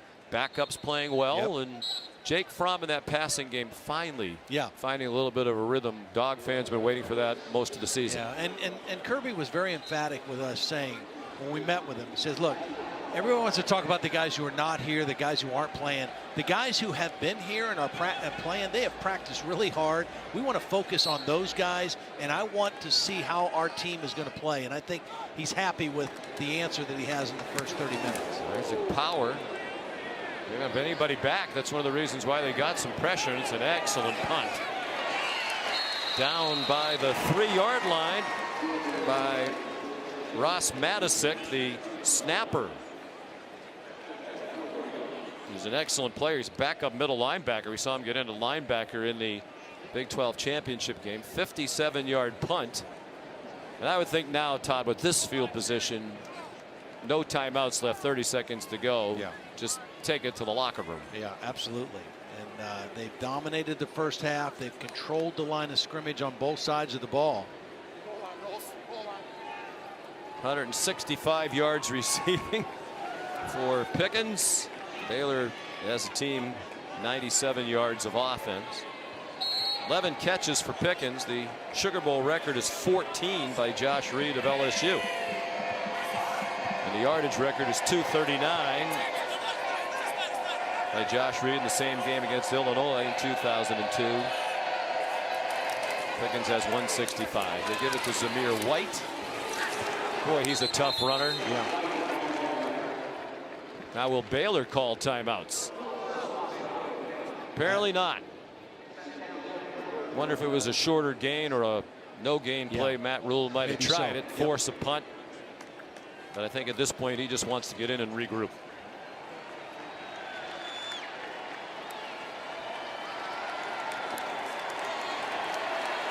Appreciative round of applause from the Georgia fans. First half. The freshman George Pickens, the star of the night. And here's Kirby with Holly. Well, Coach, you wanted your team to out-hit and out-hustle. How do you assess that they started this Sugar Bowl game for you? Well, it's not over, and we all know that. It's a 4-quarter game. This team's been in a lot of tough battles, and right now we're playing hard. We're a little winded. I think they are too. You've had some great success with Pickens in the passing game. What is really allowing that to kind of come alive for you right now? Free access right now. If they don't get their hands on him, it's hard to contain him, and Jake's made some good throws to him. And James Cook, what's his status to return to this game? Right now, I'm not sure. He's got a rib injury and don't know if he'll be back. All right. Thank you, Coach. Thank you. All right. Thank you, Holly. Our score at the half, Georgia 19, Baylor nothing. We'll send you to the Mazda halftime report right after these messages.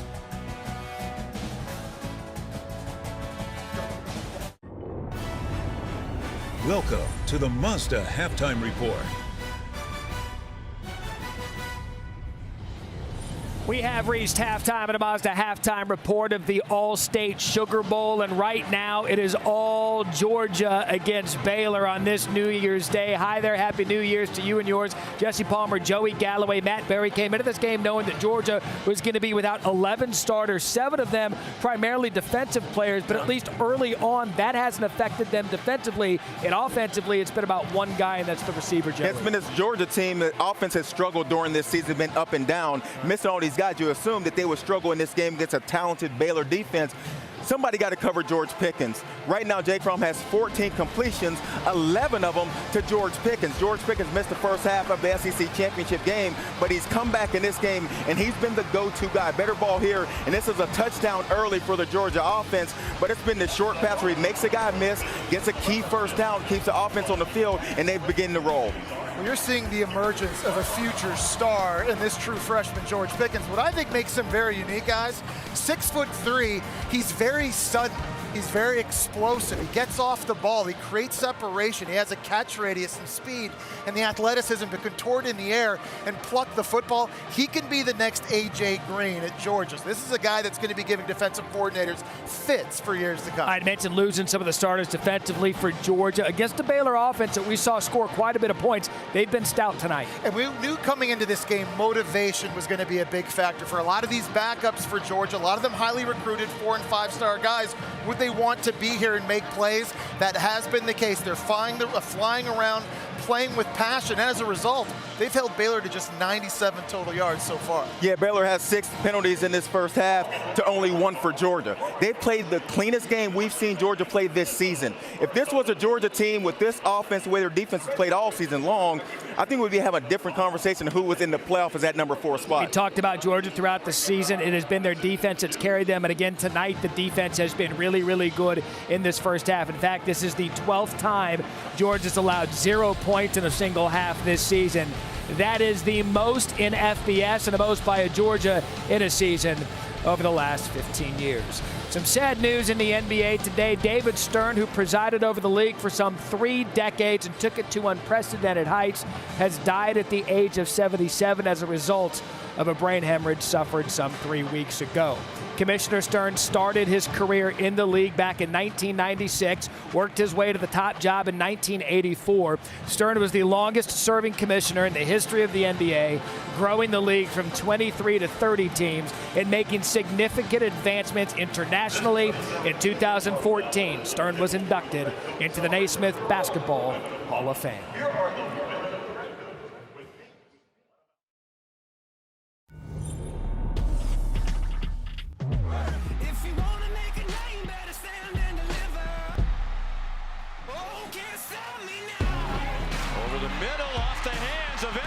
Intercepted by Richard LeCounte. Flips it back to Fromm, a flea flicker. They have a couple of men running deep, and it's George Pickens.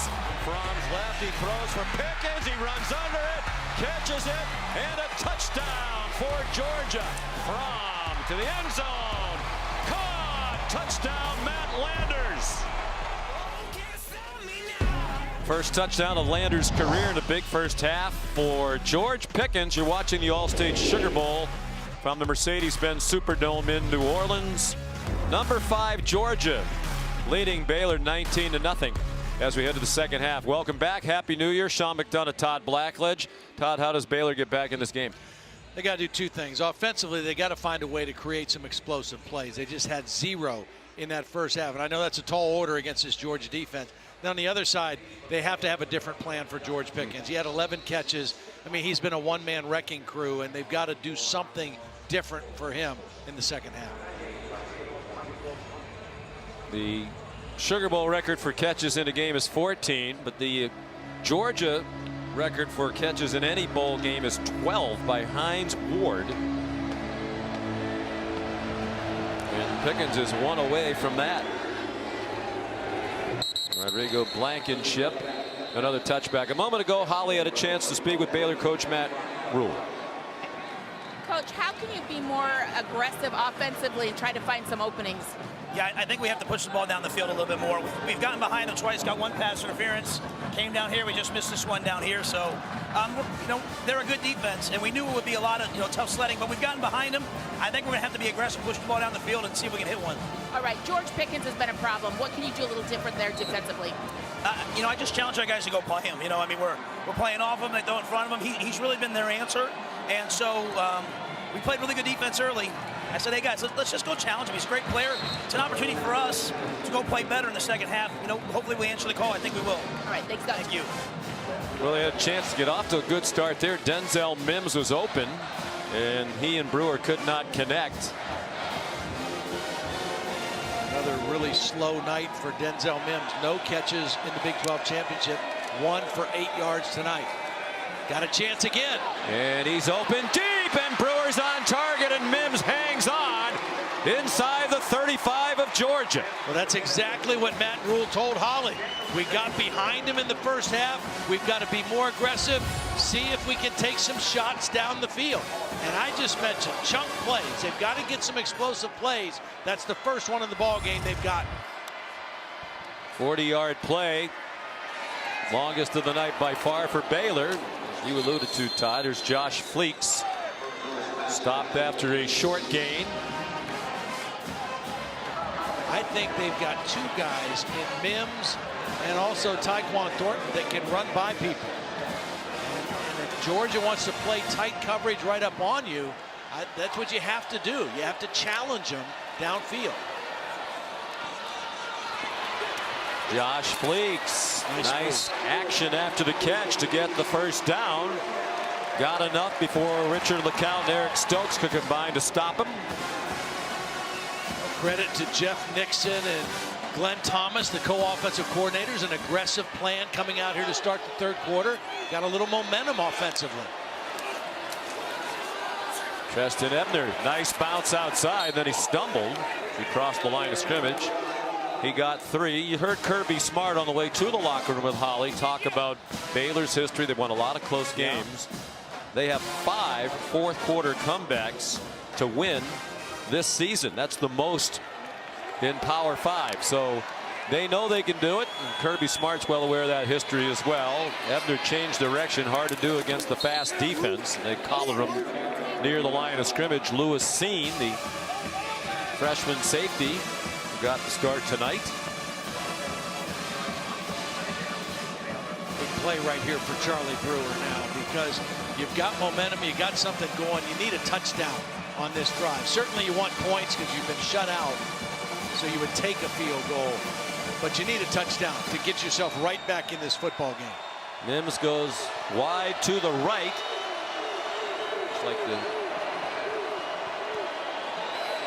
corner pressed up on him might have some help. Matter of fact, he came off him and blitzed, and they attacked that blitz and convert on the quick pop to Mims. Well executed by Baylor. First down. That requires a quarterback and wide receiver being on the same page. They both see the blitz, they know where the coverage is coming from and where the ball needs to be placed, and both guys were totally in sync on that third down conversion. 4 out of 5 on this drive for Brewer. He's already thrown 27 passes in the game. Early in the third quarter, a play fake for Mims again. Touchdown, Baylor.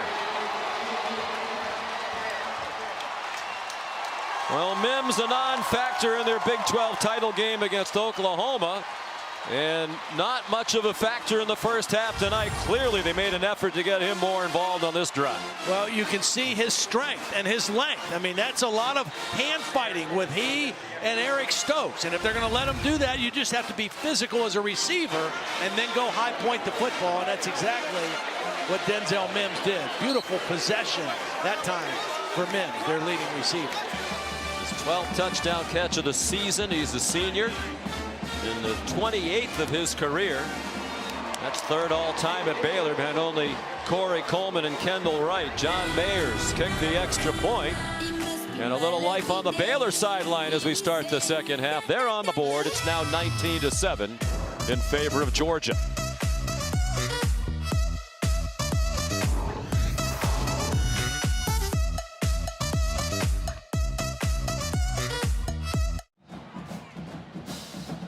Aerial coverage provided by Goodyear from end zone to end zone. Goodyear more driven. Baylor finally finds the end zone, an 8-play, 75-yard drive. Mims had 1 catch in the first half for 8 yards. He had 3 on that drive for 60 yards and a touchdown. He was physical, and that's what you got to be with the kind of coverage techniques that Georgia uses. You've got to be physical as a receiver, and Mims certainly was on that drive. Mims, the only player in FBS football at least 8 receiving touchdowns in each of the last 3 seasons. Noah Rauschenberg kicks off for the Baylor Bears. Demetrius Robertson back deep. He was very hesitant.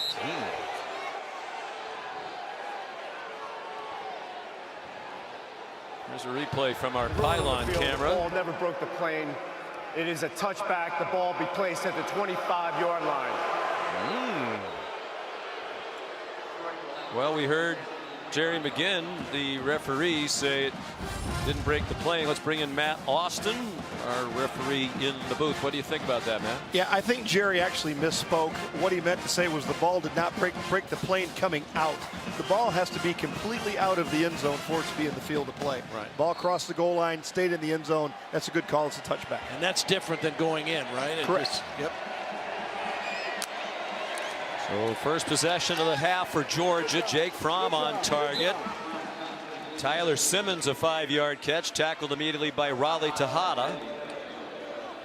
Well, we saw the offensive answer. Now what is the defensive answer going to be for George Pickens in this second half? And now it's single coverage out wide. Here's Zamir White. They yank him down. He's been a tough runner all night, but couldn't get away from Braylon Arnold, the redshirt junior from Cooks, Texas. And now the Baylor fans, many of them on their feet on the near sideline, engaged for the first time tonight. Again, they like Pickens into the boundary with that big body. 3-man rush. They haven't done much to threaten Fromm tonight. He throws incomplete.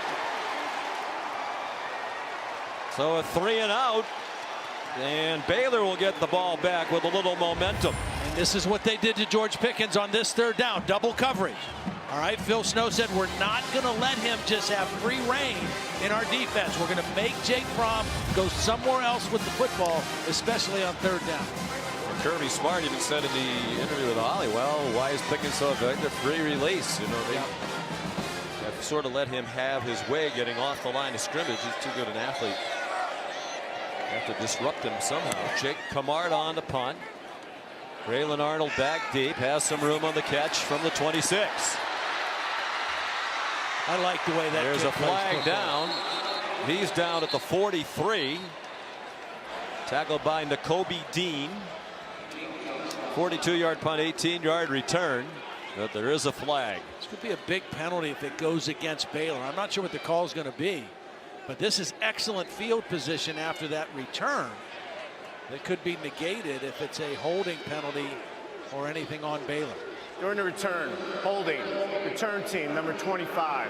10-yard penalty from the end of the run, first down.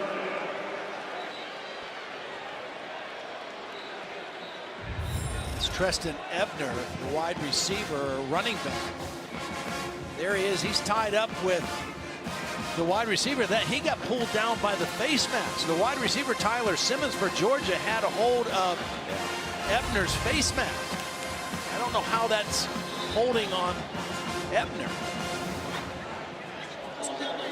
Wow. The flag came in so late, it's almost as if the official only saw the very end of that. Now that Matt Rule's seen the replay on the screen, he's even more agitated than he was before.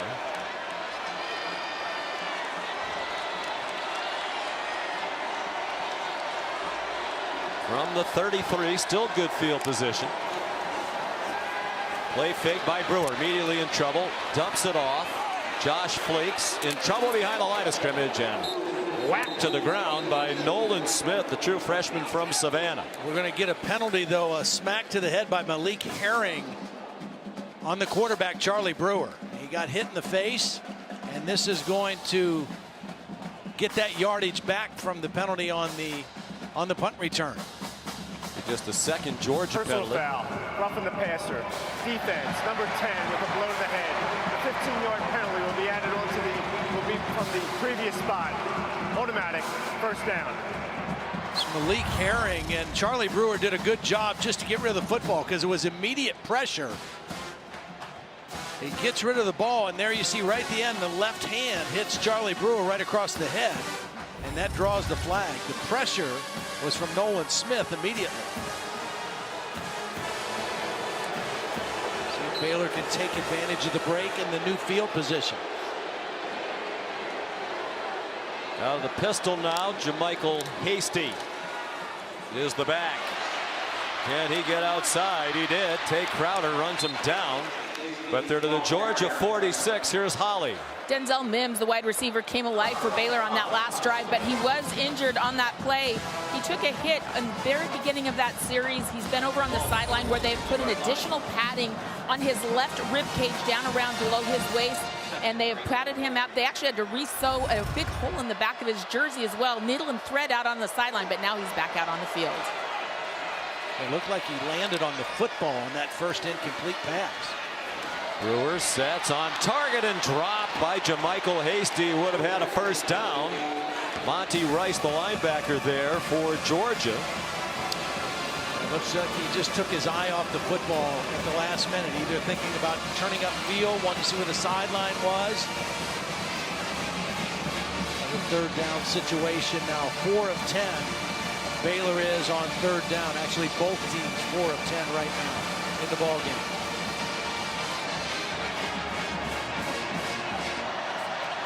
Interesting formation here. A tight bunch to the right of Brewer. He brings Hasty back to his left hip. They'll try to get Mims singled up on the near sideline. He was. Brewer has a pocket, has a receiver, has a first down, or does he? The Georgia defender saying it's an incomplete pass, and it is. Christoph Henley was the intended receiver, guarded by Mark Webb, and it's a good throw.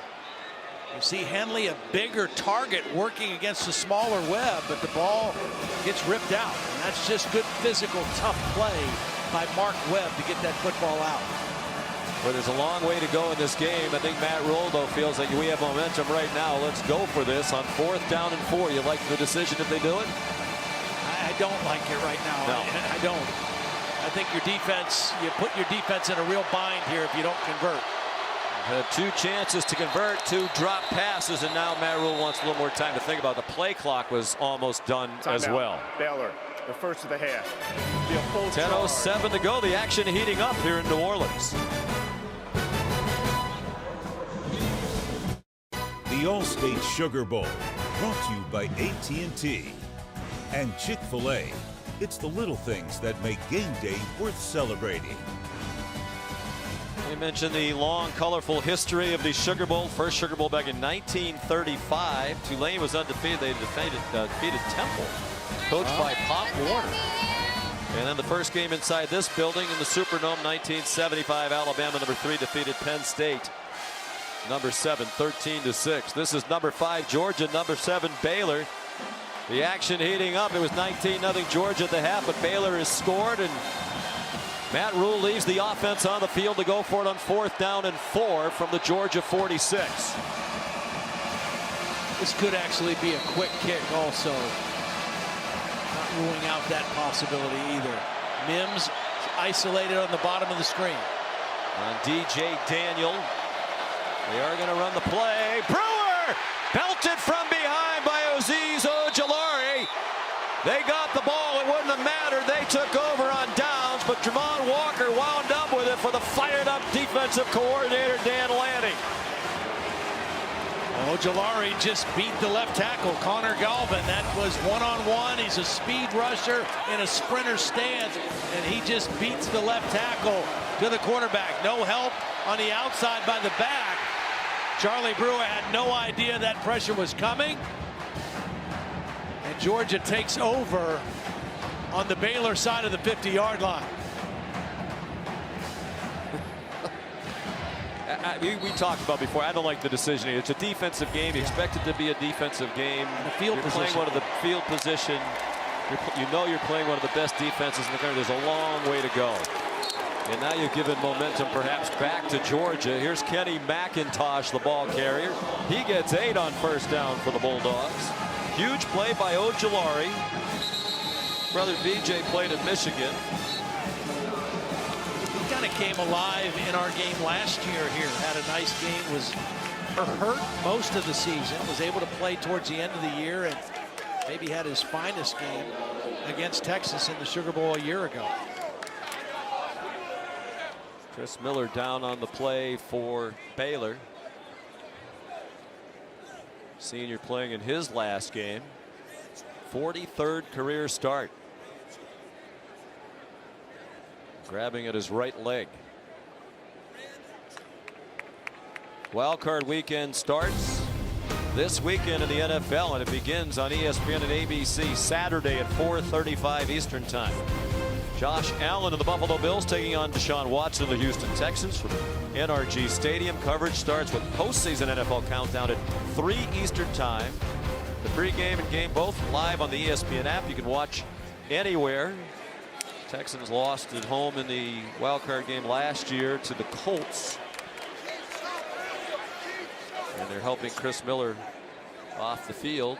What a coaching job Sean McDermott has done with the Buffalo Bills and his staff. That's a team certainly on the rise, back in the playoffs again. And happy to see it. What a great fan base there. Oh, yeah. They love their Bills. Places. So loyal, so passionate. Good for them. So Miller's out. JT Woods is in, number 22, sophomore. Second and short. I mean, this is a good chance maybe to go play action and take another shot at Pickens if they get him isolated. It's McIntosh bouncing outside. And he's run down by Woods, who just came in for Chris Miller. It's a first down for Georgia inside the 30. Watch Jamari Sawyer, the starting right tackle, one of the new starters, does a nice job. And he's blocking on Lynch, the Big 12 Defensive Player of the Year. Does a nice job of manhandling him. And McIntosh cuts off his block.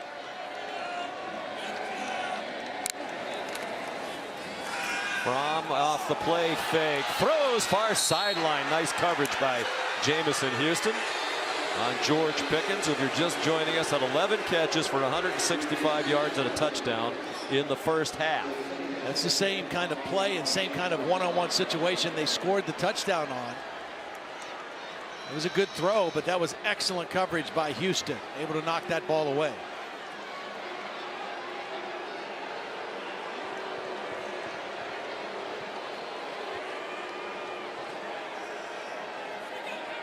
A lot of 2 tight ends for Georgia. I call that 12 personnel, 1 back, 2 tight ends. And a nice play. Kenny McIntosh dumped by Jordan Williams behind the line of scrimmage. So the Baylor defense, after they went for it near midfield, trying to stop, force a field goal attempt by Georgia. Good quick read by Jordan Williams. He slipped inside the block. Charlie Warner, the tight end, was supposed to pick him up, but it was such a quick read by Jordan Williams. He didn't get a piece of him. And a negative yardage play on second down. Big for the Baylor defense. Third down and 13. 8.5 to go, third quarter. Again, Pickens out here, wide to the wide side. From near side, caught, lunging for the line to gain is Simmons. I think he was out as he was lunging at the 19. And it looks like the field goal unit is coming out. Great look from a camera in the yard marker. And that's a perfect throw, too. I mean, there is grabbing and pushing, and that ball has to be thrown to the outside of the receiver, but not out of bounds. That was a perfect placed ball by Jake Fromm.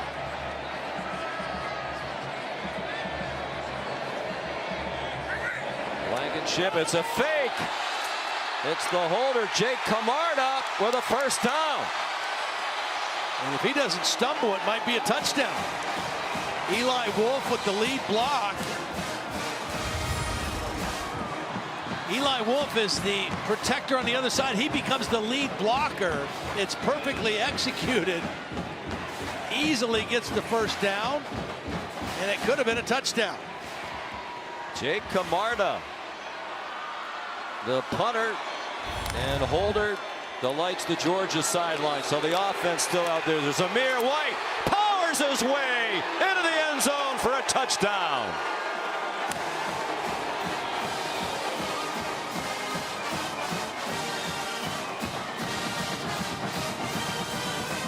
Again, the two tight ends, Werner and Eli Wolf. Watch these two guys here, 17 and 89.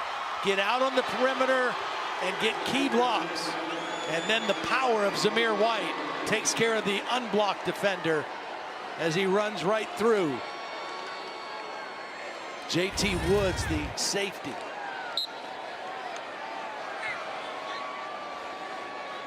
Crowd chants his name in Athens. Zeus, his nickname. Powerfully built, tough runner. We've seen that several times today. He's rushed for 72 yards with very little action in the backfield from DeAndre Swift. Blankenship kicks the extra point. And that decision to go for it near midfield backfires for Baylor. Georgia takes advantage of the short field. Seems to have momentum back up by 19.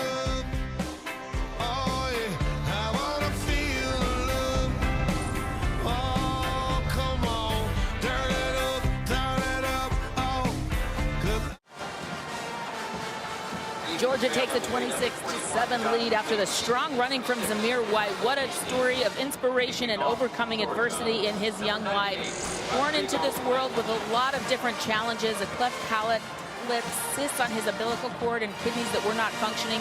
Doctors did not give him much of a chance. Spent over 3 months in the ICU for newborns. But here he is playing college football. He's overcome injuries to be out here on the field. What a story of inspiration for Zamir White and the Georgia Bulldogs. Yeah, he's last couple of years also had to overcome 2 ACL tears. One from his state playoffs, a senior in high school, one in fall camp at Georgia in 2018. Here's Josh Fleeks on the kickoff return. He's tripped up and winds up at the 25-yard line. Here's another look at the touchdown, just kind of the sweep play that's been effective. Good blocking on the edge by the tight end. Zamir White powers it in. A new offensive line coach, Matt Luke, former head coach at Ole Miss, loves it and is fired up. And one of the things Kirby told us is he's so energetic, and he's a guy who cheers not only for the offensive line, cheers for the defense, everybody. Brought a lot of energy and passion to practice. Yeah, it's a great addition. We wish Sam Pittman well as the head coach at Arkansas, but his replacement, Matt Luke, will certainly do a great job for Georgia, both with the line and in recruiting.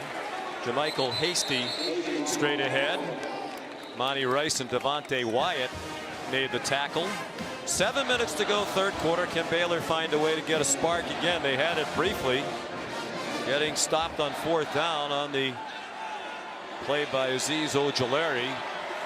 Seemed to, at least for the moment, take the wind out of the sails of the Bears. Brewer sidesteps the rush. He's on target.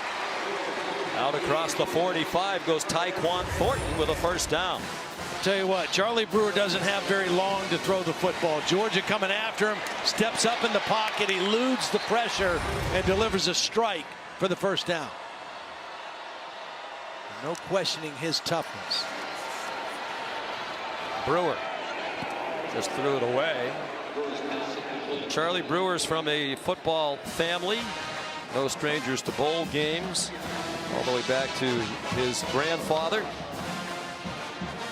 There's no foul for intentional grounding. The quarterback. Granddad Charlie played quarterback at Texas, beat Texas A&M twice in the mid-50s when they were coached by Bear Bryant. And Charlie's dad, Robert, played quarterback at Texas. He was the MVP of the '82 Cotton Bowl when the Longhorns beat Bear Bryant then at Alabama. And Charlie Brewer's older brother, Michael, played quarterback both at Texas Tech and Virginia Tech. Screen, Treston Ebner, lots of blockers inside the Georgia 33-yard line. Now a flag thrown by the 40-yard line.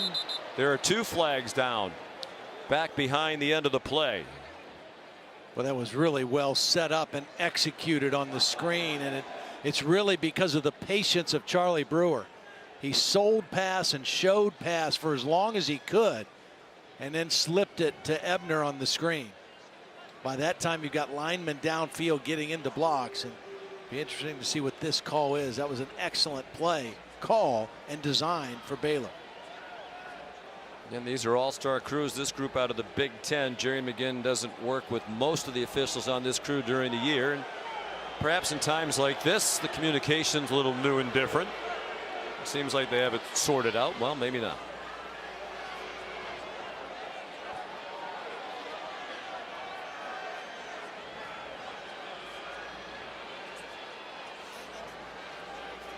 Now the line judge Dan Gallagher in there to add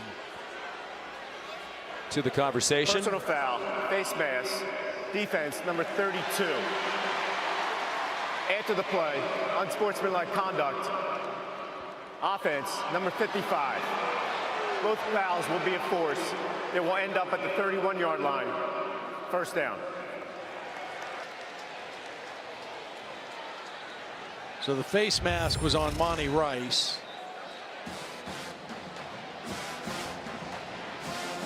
Which you can see it's not on the ball carrier, it's on Denzel Mims right there. That's the face mask penalty on Monty Rice. That was 55's first unsportsmanlike conduct foul of the game. There's Xavier Newman blocking outside the 50-yard line. It'll be late in the play. Well, it must be because he's way behind the play. Here it comes. In the back of Lewis Seen. Matt Austin nodding at us here in the booth, and he thinks that was the correct call. Basically, the ball winds up where the play ended. Exactly. Said they both get enforced, or they'd either get enforced. Yeah. I guess. The only difference is for Newman Johnson, it's a, you know, if he gets another one of those unsportsmanlike, he's out of the football game. Big hole outside for Ebner again. Missed tackle. He absorbs the hit and gets bounced out of bounds by DJ Daniel. Was Lewis Seen who missed the tackle closer to the line of scrimmage, and Baylor's on the move again with a 17-yard run. Nice job by the left tackle. Connor Galvin turning his man out, and Monty Rice, who usually takes the right angle, he stepped inside and got blocked by the center, was not able to scrape over to make the tackle. You don't see that mistake made by Monty Rice too often, but that enabled that to be a big run. 5.5 to go, third quarter. Single coverage and a flag down. Mark Webb was tangled up with Chris Platt, the intended receiver, in the end zone. Yeah, Charlie Brewer did a nice job of giving his receiver a chance. Now there, I'll tell you what, here's what's happening in the second half, different than the first half. Georgia always puts their hands on you, their defense. They always push and grab. Pass interference. Defense, number 23. The foul occurred in the end zone. By rule, the ball will be placed at the 2-yard line. Automatic. First down. The difference in the second half is Baylor is fighting back. They're pushing and grabbing too. Now, there's the hold with the left arm. You could have, it could have gone either way, right? You could have said either one of those guys was holding the other guy's arm. Yeah. Both sides have had reason to be a little agitated tonight with the officiating. Ebner on first and goal. Ducks down. He's down inside the 1, short of the end zone. You know, Matt Rule would feel a lot better if his team can punch it in here and respond quickly after his decision to go for it on 4th and 4 didn't work out. Oh, Brewer, they lost the ball. Trouble. Lost The ball's out. They tried to go fast, Sean, to try to keep the same personnel on the field for Georgia, and they did not get a clean center quarterback exchange, and they are very lucky that they got the ball back. I don't think Charlie Brewer ever had the football. It looked like it was going to be a design run for him, and I just wonder about that. I mean, I know he's a tough runner. He reminded the Georgia coaches, the Texas quarterback Sam Ehlinger, who's a tough runner, but need to be careful, you'd think, with Brewer. Just recently back from the concussion. Kobe Bullard, the fullback, in the block now. Ebner is the tailback. They're looking to the sideline, and now they're going to use a timeout. Well, they've spent 2 timeouts here in the third quarter.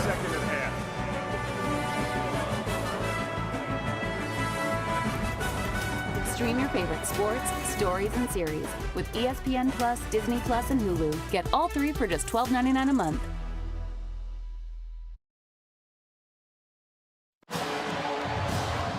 Big play with 4:15 to go in the third quarter. 3rd down and goal for Baylor from about a foot away from the goal line. And they're back in the shotgun. You know, that fumbled snap might have been either their first or second play under center. And when you don't do that all the time, that can be a little tricky, especially on the goal line. Brewer has been an effective runner near the goal line. 10 rushing touchdowns this year. He follows Hasty and scores. Second effort got him in. That's reminiscent of Sam Ehlinger from a year ago throughout the Texas quarterback's career. He is a tough young man, Charlie Brewer, out of Lake Travis High School in Austin, Texas. This is just quarterback power. You're going to lead with the tight end. The back is the lead. You're pulling the backside guard, Khalil Keith. He wasn't in initially on the jump, but the second effort when he hit the ground, he goes into the end zone. Tough, hard-nosed run by Charlie Brewer. And you see how he had that ball protected with both arms. 18th career rushing touchdown. John Mayers kicks the extra point. Well, Baylor, after being shut out in the first half, scored 14 points here in the third quarter and have twice now got a 19-point deficit down to 12. Tip off your weekend and the new year with our star-studded NBA doubleheader. Friday on ESPN and the ESPN app. Joel Embiid and the 76ers take on James Harden, Russell Westbrook, and the Rockets. That's at 8 p.m. Then Anthony Davis and the Lakers host AD's former team, the Pelicans. At Staples Center, our coverage begins with NBA Countdown at 7. And on the subject of the NBA, our condolences to the family of David Stern, longtime NBA commissioner for 30 years, died today as a result of a brain hemorrhage he suffered a couple of weeks ago. Inducted into the Naismith Memorial Basketball Hall of Fame in 2014. And deservedly so. One of the most important people in the history of the NBA. And again, our condolences to Diane and their family with Commissioner Stern at his bedside today. So Noah Rauschenberg kicks off. Demetrius Robertson back deep, transfer from Cal. He'll run it out this time. And he nearly reached the 25-yard line.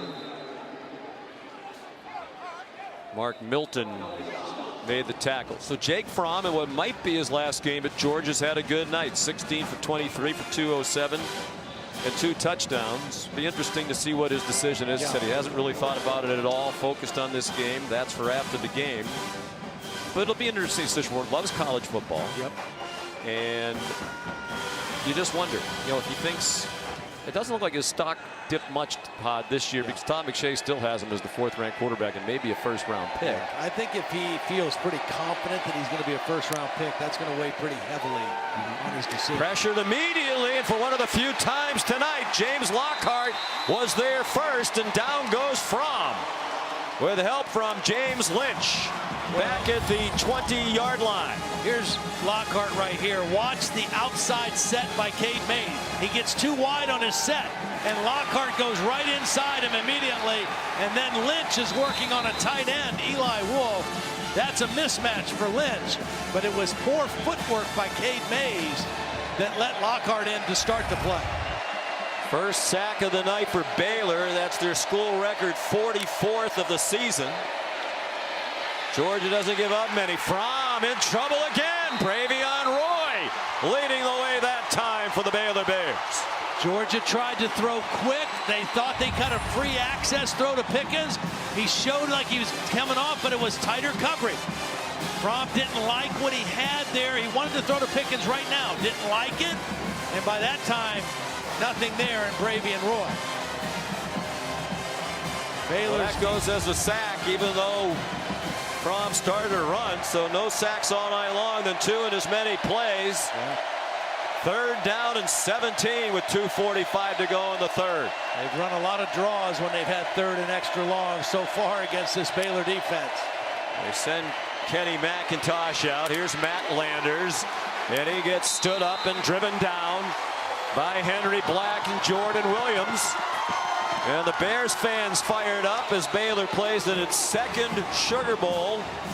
First one way back in 1957. This is one of the big games in Baylor history. Trying to win 12 games in a season for the first time. Here's Jake Camarda on the punt. Braylon Arnold standing back at the Baylor 37-yard line. Big time. Yeah, another good kick. He's had a good night, including the run on the fake field goal for a first down. Long and not returnable along the far sideline. Officials going to mark it appears at the 35. There is a flag down. Sideline warning on Georgia. They're first of the game. There's no yardage assessed. First down. Well, guys, something to keep your eye on here in the late going in this game is the fatigue factor on this Georgia defense. Remember, they're without a substantial amount of guys, and they usually rotate people. They're used to doing that, but guys who are in there playing are being asked to play more plays than they normally would. Kirby Smart said they even did more conditioning in the practices leading up to this bowl game to be ready for this moment. But keep your eye on that Georgia defense. They look like they're getting a little bit tired. He thought they were a little fatigued in the first half. Thought Baylor was as well, but the longer this game goes on, the way they like to sub, the more Georgia blitzes. They have a good call against it. Treston Ebner out to the 44. We'll mark him at the 43-yard line, a gain of 8. Mark Webb and Richard LeCount made the tackle. With some really nice adjustments offensively for Baylor. They had 97 yards in the first half of offense. Didn't look like they could amount anything. No explosive plays. Jeff Nixon calling the plays, and that time Monty Rice says enough of that. He drops Jamichael Hasty back inside the 40. Perfectly timed his pressure. He's right here. He doesn't show blitz until the last minute. Comes right through that gap, and the quickness gets right to Hasty. Unblocked. Made it relatively easy for the junior out of Huntsville, Alabama, 2nd team all-conference this year. Here's 3rd down, nearly 6. Mims in the boundary right here.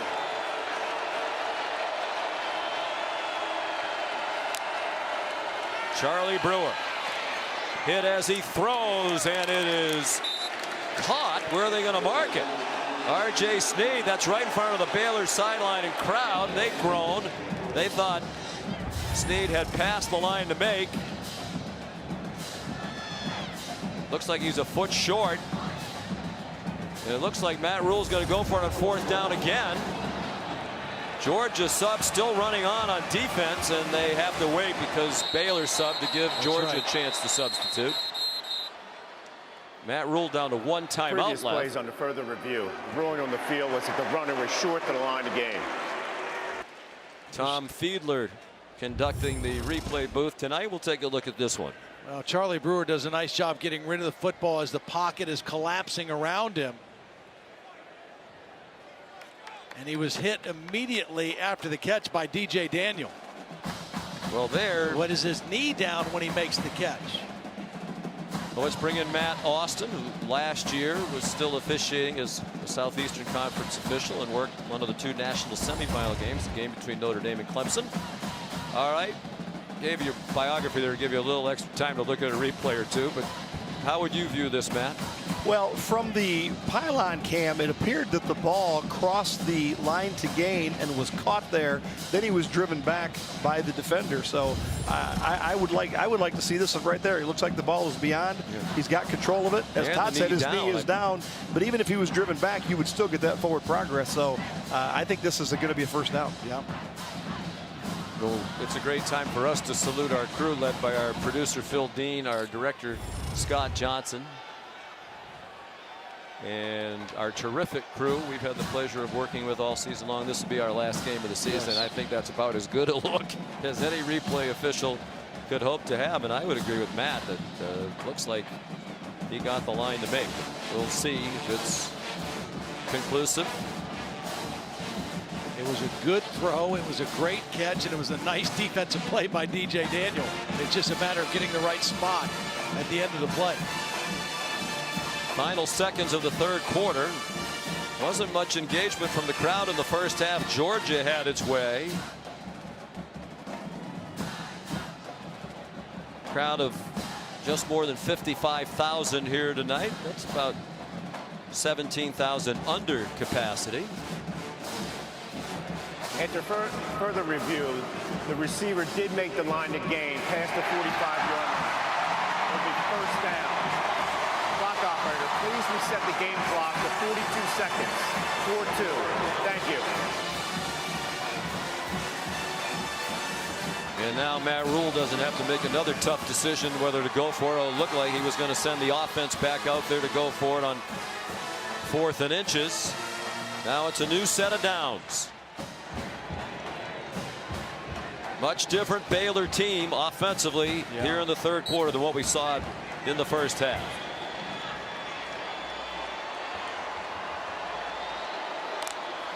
Here comes another Georgia blitz. Brewer in retreat and throws incomplete. Arm going forward as Tay Crowder arrived. Just the speed, Sean. And this is a screen. They're trying to set up a screen to Ebner, but Crowder gets on Brewer so quickly that they can't even get the screen pass. Watch the linemen. They're going to go set the screen for Ebner. And Charlie Brewer can't even get rid of the football. Now, Ebner was slowed getting out of the backfield by a Georgia defender as well. Tay Crowder is a guy who came to Georgia as a running back originally, was moved to linebacker. Has had some big games for this Georgia defense this season. Had a huge play in their win at Tennessee, which we saw in person, a scoop and score on a 60-yard fumble recovery. Devontae Wyatt, defensive lineman, junior from Decatur, Georgia. Junior college transfer from Hutchinson in Kansas. Now sitting up.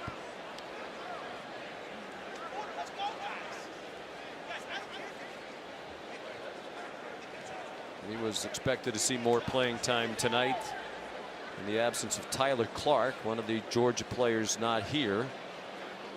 For as good as this defense is, second in the country in scoring defense, which really is the most important stat. Right. One player on the first team All-SEC team on the defense, J.R. Reed, who's not here tonight, and one on the second team from the coaches. And to me, they're the best position to judge. And that was Tyler Clark. So it really is a team defense. It's a team, and I think it's been a brilliant job coaching by Dan Lanning and the defensive coaches of giving roles to many different players. He said everybody that's in our defensive room, they're convinced and they believe they have a role that's important to the defense. That's why you see so many different combinations of guys on different down and distances, and they all have roles that have been given to them to make the defense what it is. In fact, Reed was probably the only player that stayed on the field all the time. Cale Carter, number 76, has come in. He's a senior.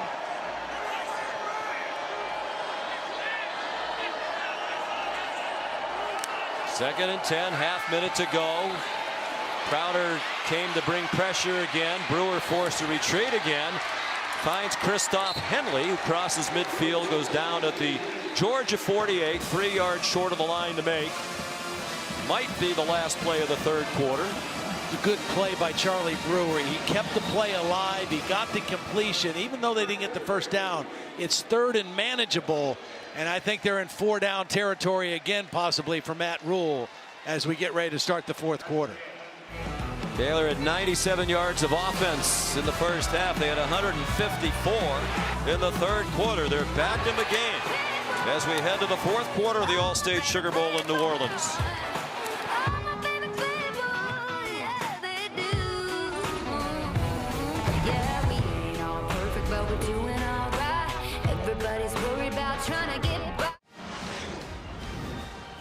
Time for tonight's All-State Mayhem moment. Todd, I haven't seen this before. Right at the end of the quarter, the Baylor team came over to talk to the coaches for a minute. And I don't know if Matt Rule sent them down there, but they went down to the student section, almost as if they were imploring them to create a little mayhem. And came to the near sideline where there are more Baylor fans behind their bench. And the Georgia said, okay, you can do that. We're going to put on a little light show between the third and fourth quarter. Great atmosphere. It's not a sellout crowd, but they're fully engaged now, and they're watching what's turned out to be an entertaining game. Here's 3rd and 3 for Baylor. First play of the fourth quarter, twice down by 19. Trailing now 26-14. They're at the Georgia 48. Perhaps in 4-down territory. Charlie Brewer's pass batted up in the air and incomplete. They continue to bring rushers from deep at Brewer. For the most part, it's been effective. Malik Herring batted it out of the air. Yeah, he was looking for Christoph Henley, his tight end in the middle of the field. And Malik Herring gets that left hand on the football and knocks it away. And this time, rather than go for it on 4th down and 3, Matt Rule's deciding to punt and try to play field position. Or do you have a fake punt? You could. In your arsenal. We saw Georgia execute a fake field goal effectively. Georgia looks like they're in a safe position. Both punters have been very good tonight. Isaac Power. It's batted down at the 1-yard line. Perfect. Mark Milton with excellent work. And a perfect punt by Isaac Power. It just matters where the ball is. Milton, the first guy, gets there, knocks it back. It hasn't crossed. Excellent work. Milton was the first guy. J.T. Woods the second guy to knock it out. You can't do it any better. Now you count on this rugged Baylor defense that's been kind of the strength of your team all season to get a 3-and-out deep in Georgia territory. Big special teams played by Baylor. As we said, they make a lot of them. Very well coached on special teams by Mike Saravo, who's been with Matt Rule back to Temple. When they turned the Temple program around, they've done the same thing here at Baylor in 3 years. Don't be surprised to see a deep play action shot on 1st down. And it is a play fake from almost from the back line of the end zone. A little too long for George Pickens. You know, most people think when you're that far back, you got to just get the ball out. You run the football. A lot of times it's good to take a shot like that on 1st down.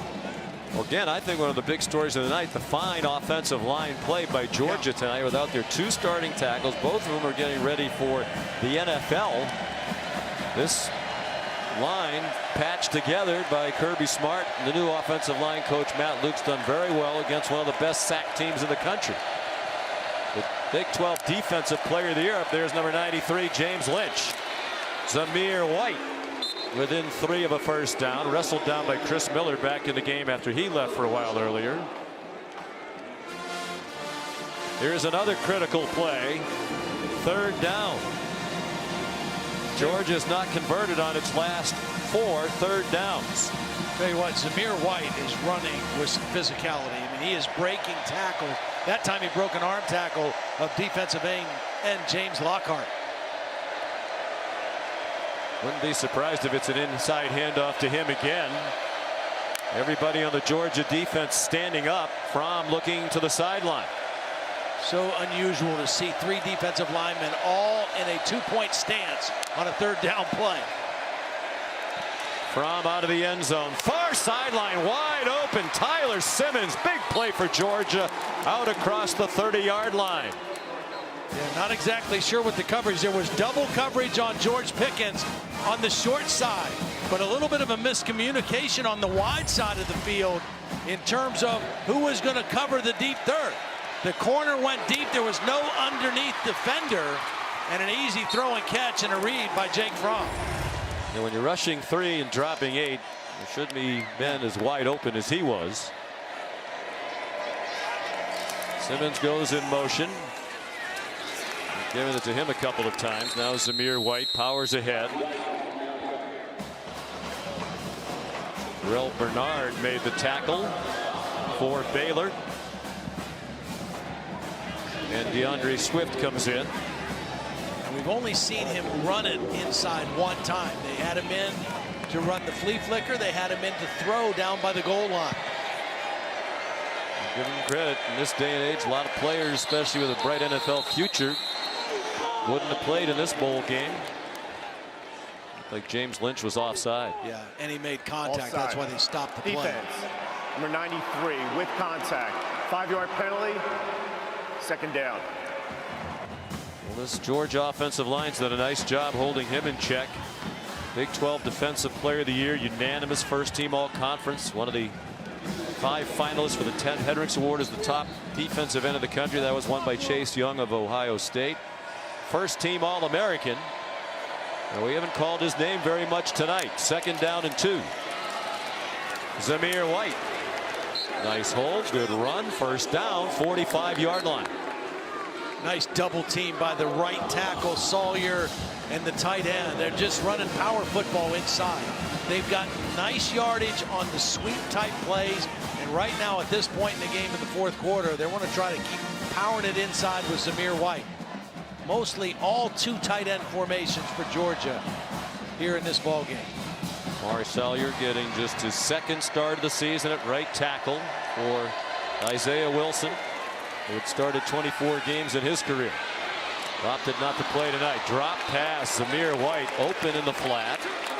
It'll be 2nd and 10 with 12 minutes to go. Georgia has led throughout, leads 26-14. See, those are the plays where you really miss DeAndre Swift. I mean, he's such a great receiver out of the backfield. The coverage went with George Pickens, and you can see DeAndre saying, dude, you make that, you got a lot of room to run. Swift has 24 catches on the year. He's their 4th leading receiver on the team. Kenny McIntosh, the running back now. From fake to him. Pickens, nifty moves after the catch. Wow, what and effort. lunges forward for what looks to be a first down.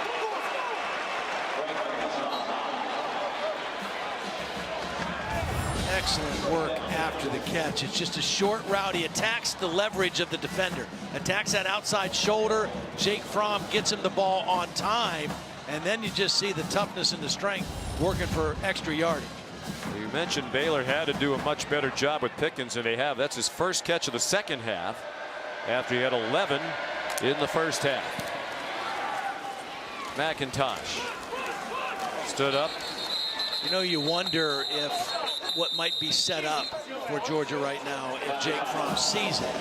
Running all these inside runs is just for Jake Fromm to keep one on like a zone read, because I think they're there.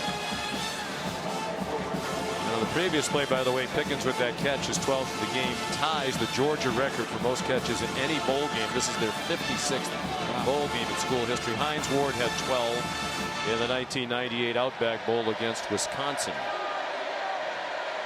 A 33-6 Georgia win. I think he's going to break it before the night's done. James Lynch didn't get anywhere near Fromm. He throws on the move, and it is dropped in the end zone by Demetrius Robertson. Tough to tell from here if it was deflected by the defender, Graylin Arnold.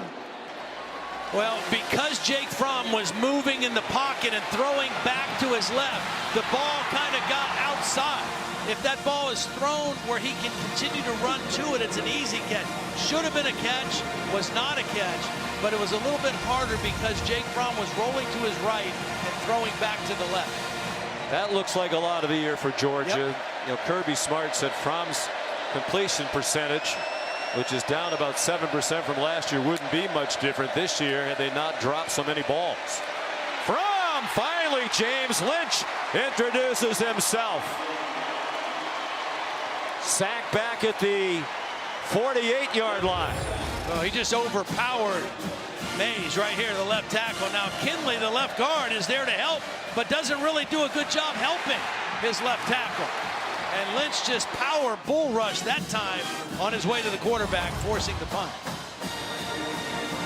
That could have been a touchdown on second down. They get a sack on third down, and now Baylor will get the football back. 47 sacks. They had 25 all of last season. Jake Camarda, under 10 minutes to go. Plus 22 in sacks and plus 20 in turnovers from one year to the next. That's pretty good. Pretty good turnaround for your defense. That helps you turn the record around from 1-11 2 years ago to 11-2 this season.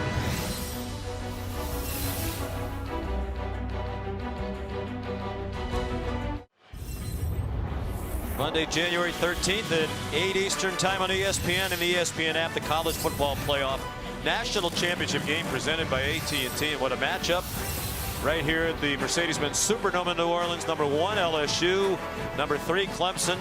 Clemson's won 29 straight, LSU 15 in a row, led by the Heisman Trophy winning quarterback Joe Burrow, who was unbelievable in their semifinal win against Oklahoma.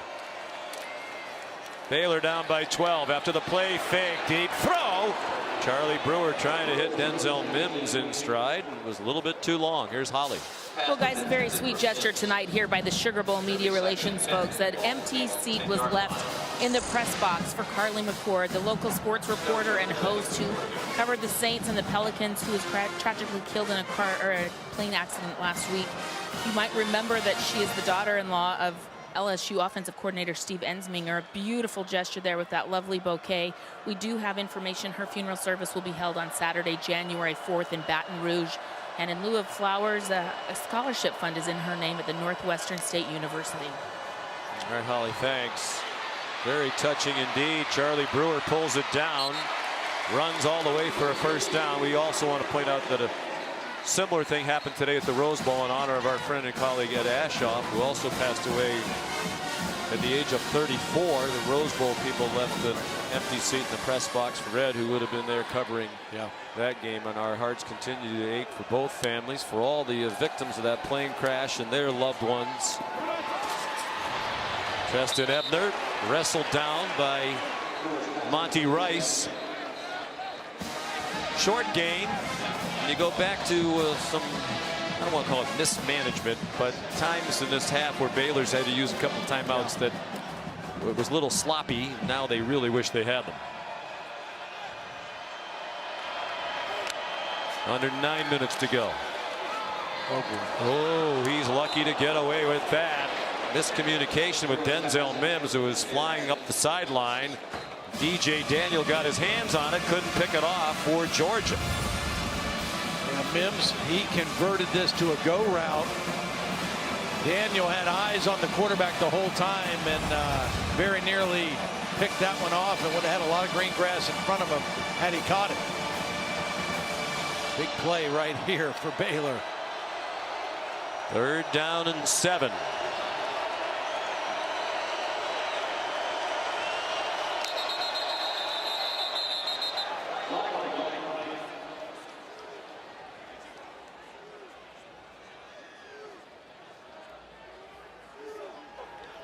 Ball start.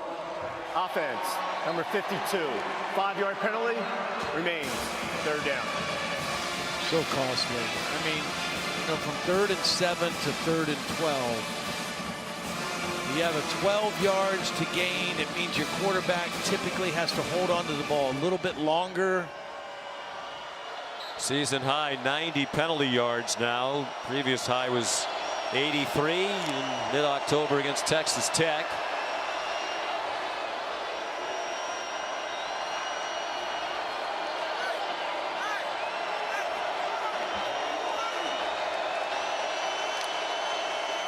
Third down and 12. They rush 5 to the Bulldogs. Brewer, nice job to dance around it. He has a long way to run, and he's not going to get there. But a flag thrown along the near sideline. He definitely got hit in the white.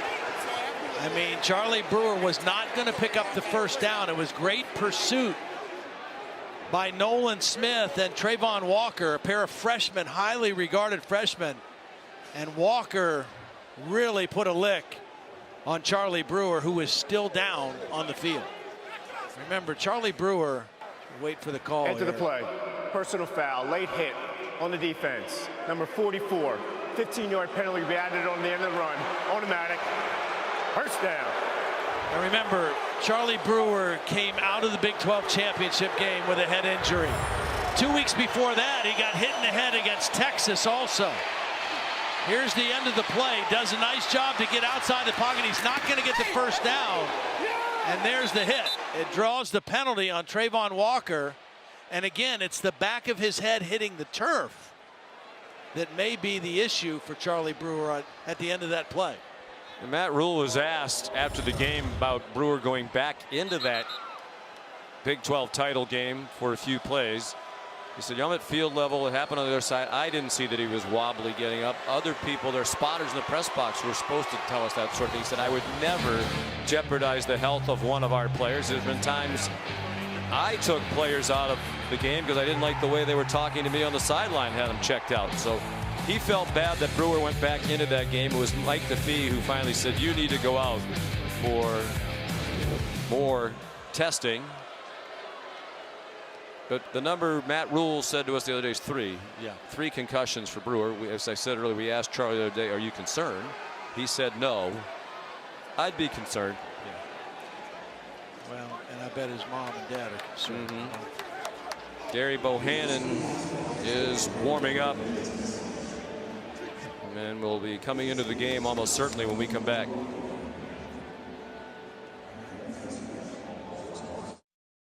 The Allstate Sugar Bowl, brought to you by Allstate, reminding you that football season is mayhem. Taco Bell's $1 double stack tacos and Capital One. What's in your wallet?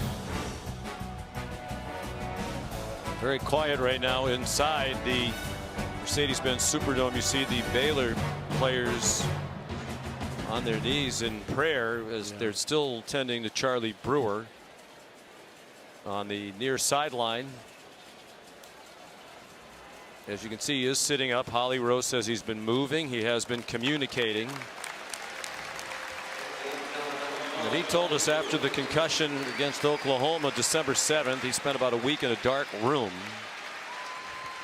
He doesn't remember much about it, and I'm fearful, Todd, that he's going to have the same experience here. You see kind of the dazed look as he was looking around the building. They're taking each step very slowly and very carefully, and as they should right now, before they got him off the ground, before they move him.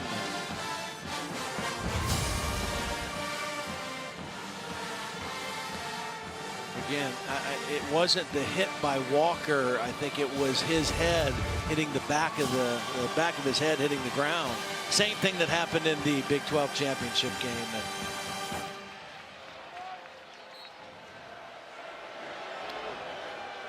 So we have Gary Bohannon, who was the guy the second quarterback who came in that Big 12 championship game as well. He led Baylor to a couple of scores. His stats weren't great. He was playing on an injured knee. He's a good runner. He lofted that one over the head of Jamichael Hasty, and there's a flag down back behind the line of scrimmage. When we saw Bohannon in the Big 12 championship game, he had a little bit of a knee injury. Offense, number 76. Had a little bit of a knee from the Kansas game, so he wasn't completely as effective as he could be because of that. And then we also saw Jacob Zeno, their third team quarterback, who was the scout team quarterback all during the week. And he came in and made a couple nice throws in the fourth quarter, and then in overtime he just couldn't finish the deal. Jacob Zeno, a true freshman, had played in only one game all year, thrown into it at the end, and you saw only 2 completions. But both were huge gainers, and he demonstrated a rocket arm. He was a very highly recruited player out of high school in San Antonio. NFL caliber arm for sure. Yeah, one was, I think, an 81-yard touchdown. The other one was a 78-yard completion that set up a field goal. Baylor fans down below us cheering for Charlie Brewer as they put him on the golf cart to take him off the field. Jamichael Hasty stacked up and driven back, led by Tay Crowder. Well, now the other thing that Bohannon has to kind of have, and here comes Zeno, they're going to play both these guys, I think. I don't think this is a permanent switch. I think they're going to kind of go back and forth, knowing that Zeno maybe has a little better arm, a little livelier arm, and Bohannon gives him a little bit more of a dual threat. I think we'll see both of them here the rest of the time for Baylor.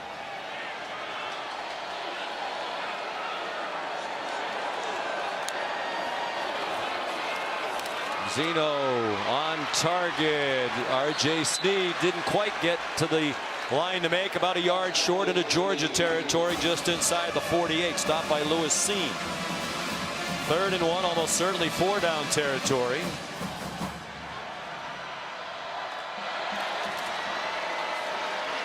Hasty, 1st down with a yard to spare to the Georgia 46, but we're more than midway through the 4th quarter now. Baylor still down by 12. And whoever is in at quarterback, there has to be a little bit of a speed up on the clock internally, because you've got to score twice. 6'1", 204, freshman out of San Antonio, Texas, John Jay High School. Jacob Zeno. Hasty in trouble and swung down by Malik Herring for a loss of 3. Still trying to run the football. Herring is going to make a quick inside move, beats the left guard, Khalil Keith. Again, the quickness of this Georgia D. Their defensive linemen, all very athletic, all very quick, and they rotate him to try to keep him as fresh as possible. But I bet this is the most snaps Herring's played in a game in quite a while. Still stuffing the run as the Bulldogs have all year long. Zeno tucked it down, didn't get back to the line of scrimmage. Herring there again with Devontae Wyatt. Excellent coverage downfield. It was only a 3-man route. Only 3 guys released into the route for Baylor. They were all blanketed downfield with a free safety helping over the top. Nowhere to go with the football for Zeno. Right now he's got to think part of the yardage back. Doesn't have to get it all back on this one throw. The biggest thing, you just can't hold the football long because your O-line has had their issues blocking this Georgia front when it comes to pass rush. Zeno playing in just his 3rd game of the year. They've been the last 3 games played by Baylor. Checks it down. Jamichael Hasty slips down. Gained about a yard and a half. 4th down, I would think, across midfield. Under 5.5 minutes to go. You have to go for it. Yeah, because not only do you need 2 scores, you need 2 touchdowns. I mean, it's not a touchdown and a field goal to tie the football game or take the lead.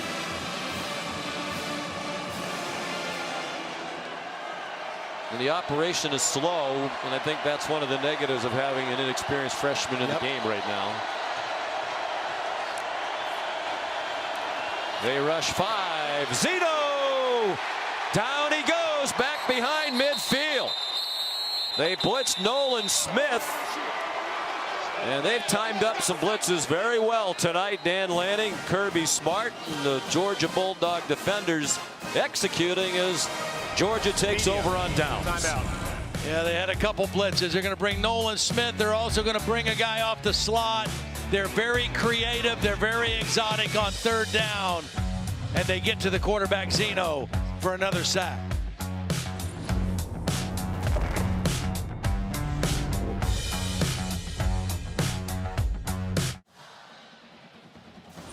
Here's tonight's Capital One rewarding performance. Well, it's George Pickens, and they found the coverage they want. 0 coverage, single man-to-man. This was in the 1st half. The touchdown, beautiful throw. A little bit later, they tried to bring extra coverage to help, but beautiful route running by George Pickens created separation. He's been outstanding all night.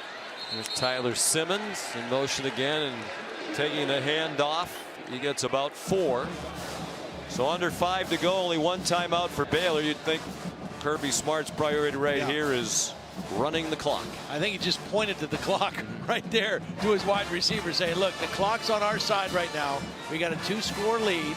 Take our time. Now he's got the right quarterback to manage this at this point. Jake Fromm will not snap the ball until they get well inside 10 seconds, probably closer to 4 or 3 seconds on the play clock. He's been here, done this a lot. His 42nd career start.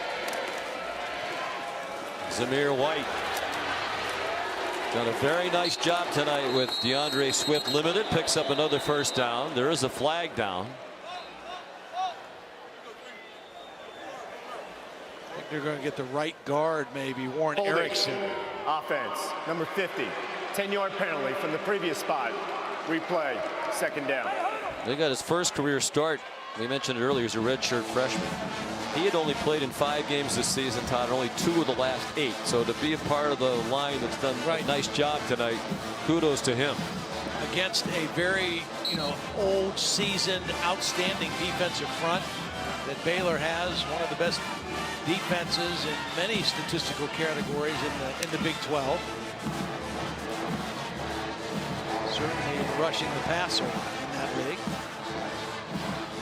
Clock runs down to 4 minutes to go. And the play clock under 5, as Todd said. Fromm certainly doesn't need to be reminded of that part of it. Zamir White. So what you tell your backs and receivers is protect the football. Don't let them come and strip it. Remember, this is a defense that has had 30 takeaways this season. They're plus 14 in the turnover margin. So take care of the football. Get the yardage you can and get down, and don't run out of bounds and stop the clock. Under 3.5 to go.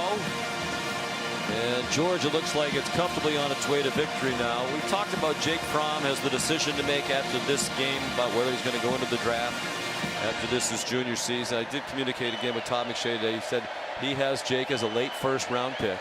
But he said that when you talk to people, the grades are kind of all over the place for Jake Fromm. Sets up a screen to Kenny McIntosh. He loves college football. The coaches told us he's not really a fan of NFL football. He watches college football. When they say, hey, did you see the throw Aaron Rodgers made the other day? He said, no, I didn't see it. He really watches it.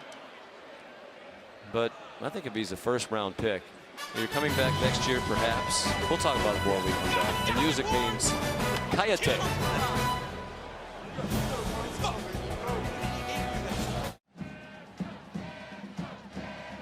Jake Fromm, despite the accuracy problems, and of course that's a collective thing, recently still #1 in career completion percentage at Georgia. He's gone over 8,000 yards for his career tonight, 78 touchdown passes.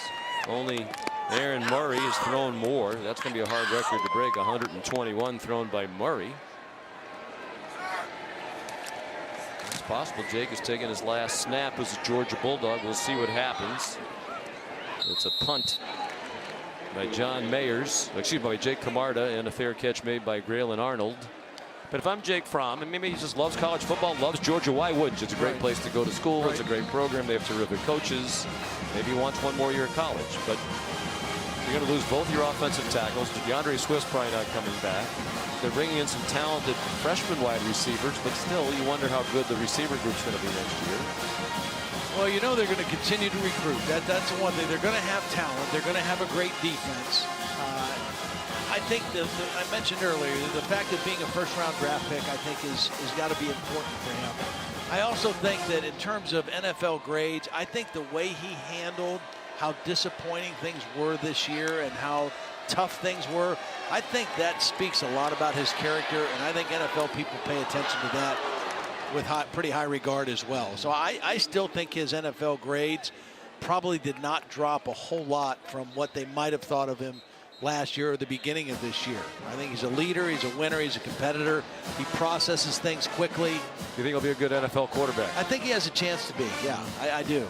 He doesn't have an overpowering arm, but I think he can make throws that need to be made. I think that he's improved a lot as a downfield passer from early on in his career. I think that was one of the real knocks on him when he played as a freshman and sophomore.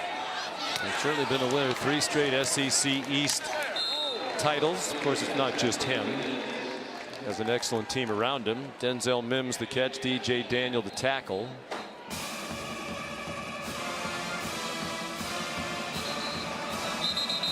Official sign. Injured player. Denzel Mims, the right arm issue.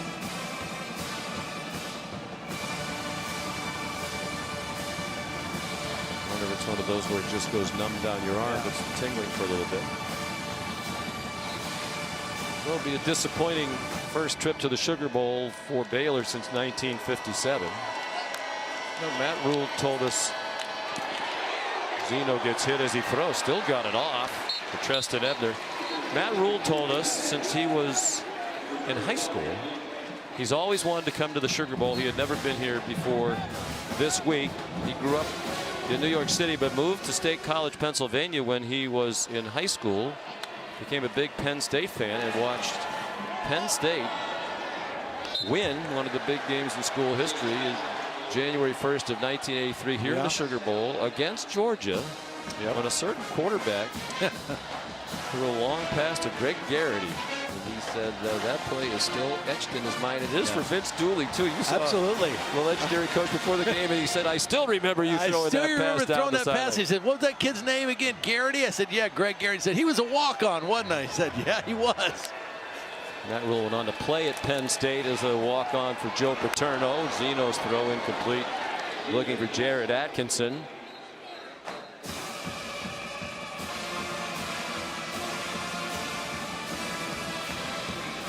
Third down and 10. You said, of course, your team won the national championship in that victory over Georgia. The first-round pick, you're an academic All-American. You won a lot of games. You said that Sugar Bowl, that was the highlight of your life, winning the national championship here. Well, it was, football. Playing and winning a championship and all the work you put into it. And of course, we'll have another national championship decided in this same building on January 13th. And it's the ultimate, for a college football player. It's the highest achievement as a team player that I ever was a part of, and very, very special. There's no foul for intentional grounding. The quarterback was outside the pocket. The pass crossed the line of scrimmage. Fourth down. Boy, Malik Herring has really dialed up the pressure. He has. Number 10 here in the second half. Nolan Smith, some well-timed blitzes. He's one of those guys, a little, as he has developed, he's going to be an NFL guy. They talked about Tyler Clark being the most right now NFL guy. Herring is a guy who is developing into that. He's got the kind of body and quickness that NFL teams like. Zeno on 4th and 10, intercepted. Picked off by Richard LeCounte, his second of the night. Kirby Smart's telling him, get down. Everybody's saying, get down. He said, I'm going to run over and see my peeps instead. Kirby Smart wanted to celebrate with him, and once he went leaping over the bench, LeCounte was kind of out of range for the coach. I'll tell you what, watching Dan Lanning and Kirby Smart, every single defensive play, how hard they coach, every play they are coaching and instructing and giving hand signals. And now they get the fruits of victory at the end with that interception.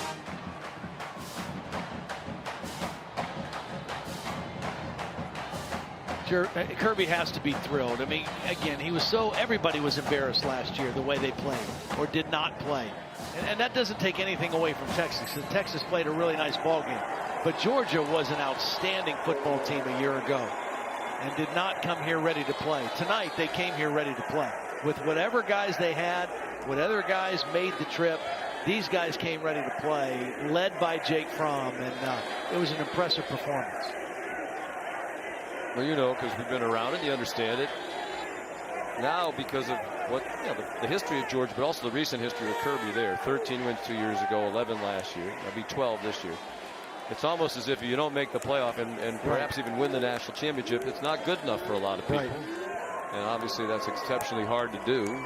But this probably ensures them a top 4 finish in the final poll. Well, and the other thing it does, a win here allows this senior class to tie for the most wins in Georgia history with 44.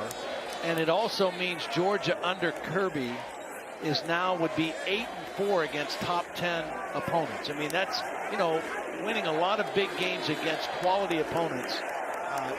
He has done a marvelous job in his time at Georgia, and they're not going anywhere. They're built to last by the way that they're recruiting. And Fromm takes a knee. They get Kirby Smart with the bucket. And they do match the group from 2005 as the winningest senior class in Georgia history. That bunch went 44-9. This group will finish 44-12. Obviously, they play more games these days with the conference championship game and the playoff. Congratulations to the Georgia Bulldogs, winners of the All-State Sugar Bowl 26-14. Here's Holly. You smell like Gatorade, Coach. At least you give me a water, How exciting was that for you to see these young men answer those questions about whether or not they they would show up and compete tonight. Well, it says so much about these kids' character. You know, since we got to this bowl site, I've never had this happen in my whole career coaching.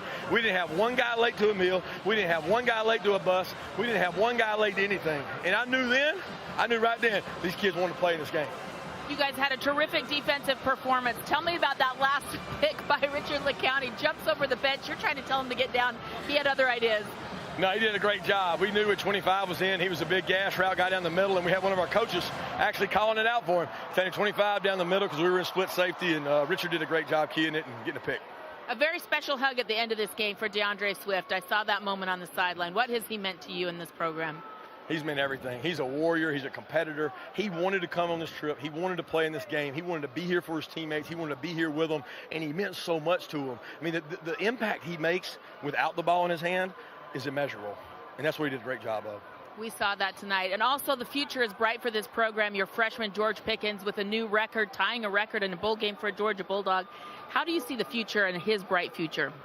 Well, George has got a lot of opportunities in front of him. He's a really good football player, and we're awful proud of George. And I tell you what, I've never been around a kid that loves practice more than George does. Practice? That's right, practice.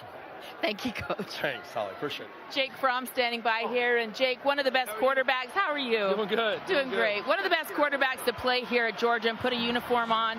How proud were you tonight of the way you were able to connect and this offense was able to move the football? Yeah, this is awesome. Praise God for the opportunity to come out here and play. I think our guys responded well. There was no doubt, from our guys who wanted to play. Our guys showed up. They played their hearts out, and to come out here and play 4 quarters, to come out here with a victory is a blessing. I know nobody will give them the game ball, but I really believe your offensive line, this remade offensive line, had your back. How did they show up? Kay, Jamari, Warren, those guys, they got put in a big role. And they stepped up. They played great.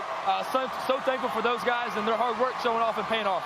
I know that you have a decision to make in your future, but how does it help for you to see the bright future of some of these young receivers around you? Yeah, absolutely. These guys are stepping up. They're making plays, and the best is ahead for them, no doubt.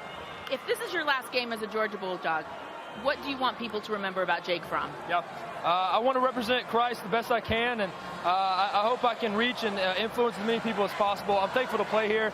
This university is amazing, and to play here every single game, every single moment, it's been a blessing, and I'm so thankful to be able to play here. Thank you so much, Jake. Well, that is his final game, and it is there for Charlie Warner, the tight end, getting a pat on the top of the head from Kirby Smart. Class act, Jake Fromm. Oh, boy. Absolutely. Absolutely. You cheer for guys like that, Stay tuned for the Ford post game after the game.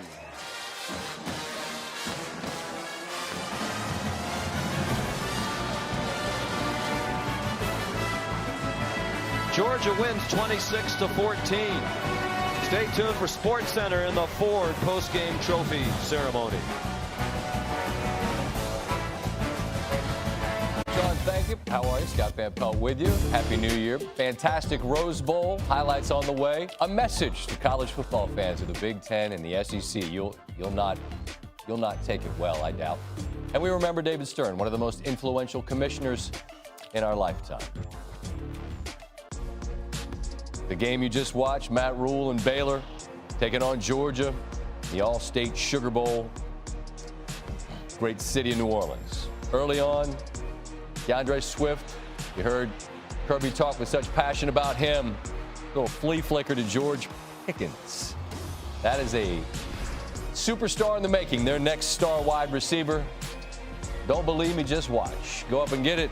Pickens again, first down. Keep throwing it to him. From.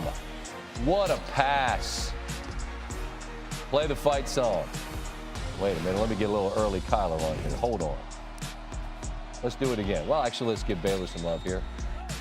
Pass gets picked off.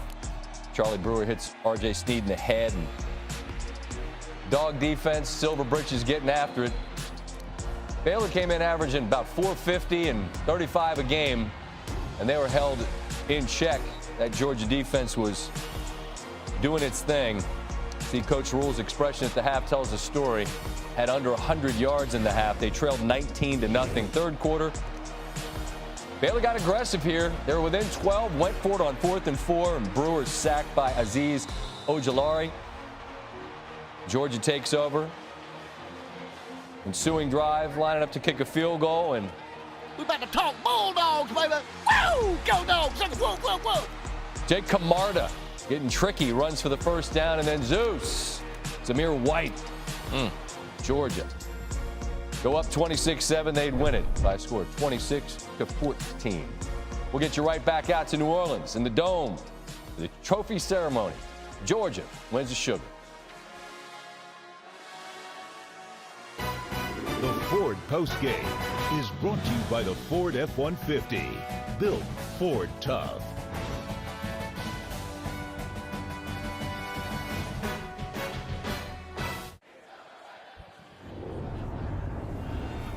Welcome to the Ford postgame from the Allstate Sugar Bowl in New Orleans. Georgia, the winner, 26-14 over Baylor. It has to be a very satisfying win for Kirby Smart after what happened here last year. He said, more than the result, I care about how well we play. Will we play hard? Will we hit hard? Will we play with focus? They did. And the coach, understandably, very happy. Let's go down to the podium now. And here's Holly Rowe. Well, thank you so much, and welcome to our Allstate Sugar Bowl trophy presentation. Here to join us tonight, we are so thrilled to have the president of the Allstate Sugar Bowl, Monique Morial. Thank you, Holly. On behalf of the Sugar Bowl Committee, I want to congratulate the University of Georgia and Coach Smart on winning the 86th annual All-State Sugar Bowl. Congratulations to the players, your coaching staff, and your university for a game well played.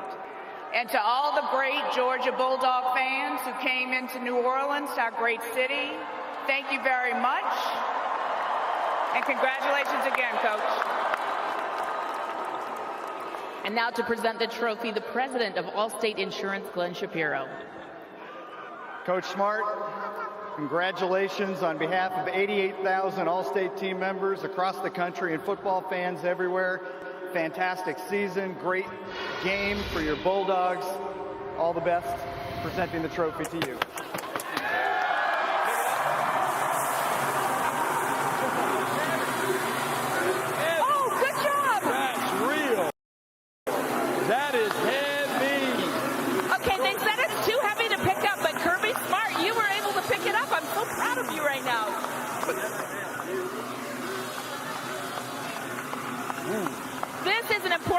For your team, the culture that you have built here to be champions of this Sugar Bowl in this moment, how were you able to get this done with your team tonight?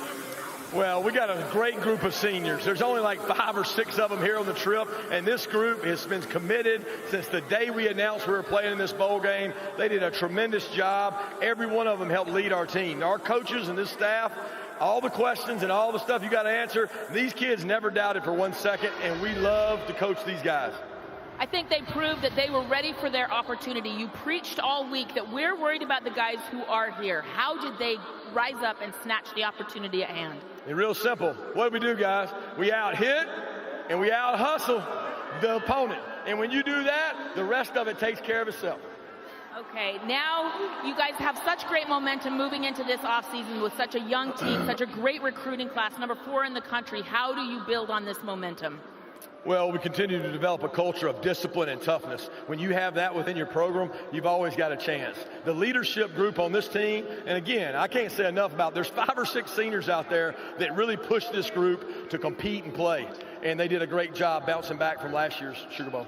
A lot of guys have a final decision to make. One of those is Jake Fromm. If this is his final game for you, how do you describe the impact he's had on your team and your program? Oh, he's meant so much more than one game to this program. You can't define a guy like Fromm or Swift or any of these guys, Andrew Thomas and Isaiah Wilson, to one game. So what they have done for this program is incredible, and it'll be measured for a long time. Thank you so much, Kirby Smart. And now to present our most outstanding player, Mr. Khan, the president of the executive committee for the All-State Sugar Bowl. And the winner is, with 12 catches, 175 yards, your most outstanding player is George Pickens.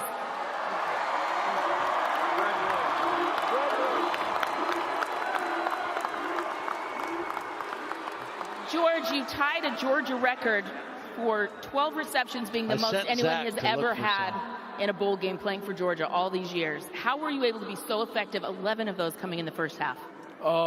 First, I want to give credit to God, but my offensive line is amazing. My quarterback is amazing. I love this team, the defense. That's how I was able to get to what I was able to get to, because the defense and the offense stepped up big time. I know your offense has had criticism at times this year, including the wide receiving crew. How important was it for you guys to show up and show out tonight? I mean, it was very important. I mean, we come in as a team collective, so when the team does good, everybody does good. So we all come in together, and just credit to everybody out there. By the way, all these guys, if you put the camera on all these guys, I love them to death. Put the camera on all these guys. They're giving you a little hand signal. What is this they're doing? What is this that they're trying to say to you? That's like a motto we got in the locker room. Everybody know the ooh, ooh, ooh, ooh. Yeah. Okay, the future is bright for you guys. How do you grab this moment in time and this productivity and parlay it into next season? Just keep working. Chop wood. That's what they instilled in us from the beginning of the season. So we're just going to chop wood this next season and chop wood forever. You know his name now. A freshman, George Pickens, is your most outstanding player of the Sugar Bowl. Congratulations, Kirby Smart. Congratulations, University of Georgia. And thank you for everyone who came for our 2020 Sugar Bowl. It has been unbelievable. The All-State Sugar Bowl thanks you for coming. Congratulations. That's how you chop wood. All right, Holly, thank you very much. Really a team win tonight, Todd, for Georgia. Yeah, absolutely. I mean, fun game to watch, fun game to see Jake Fromm have fun playing football again. We'll have more from New Orleans in a moment.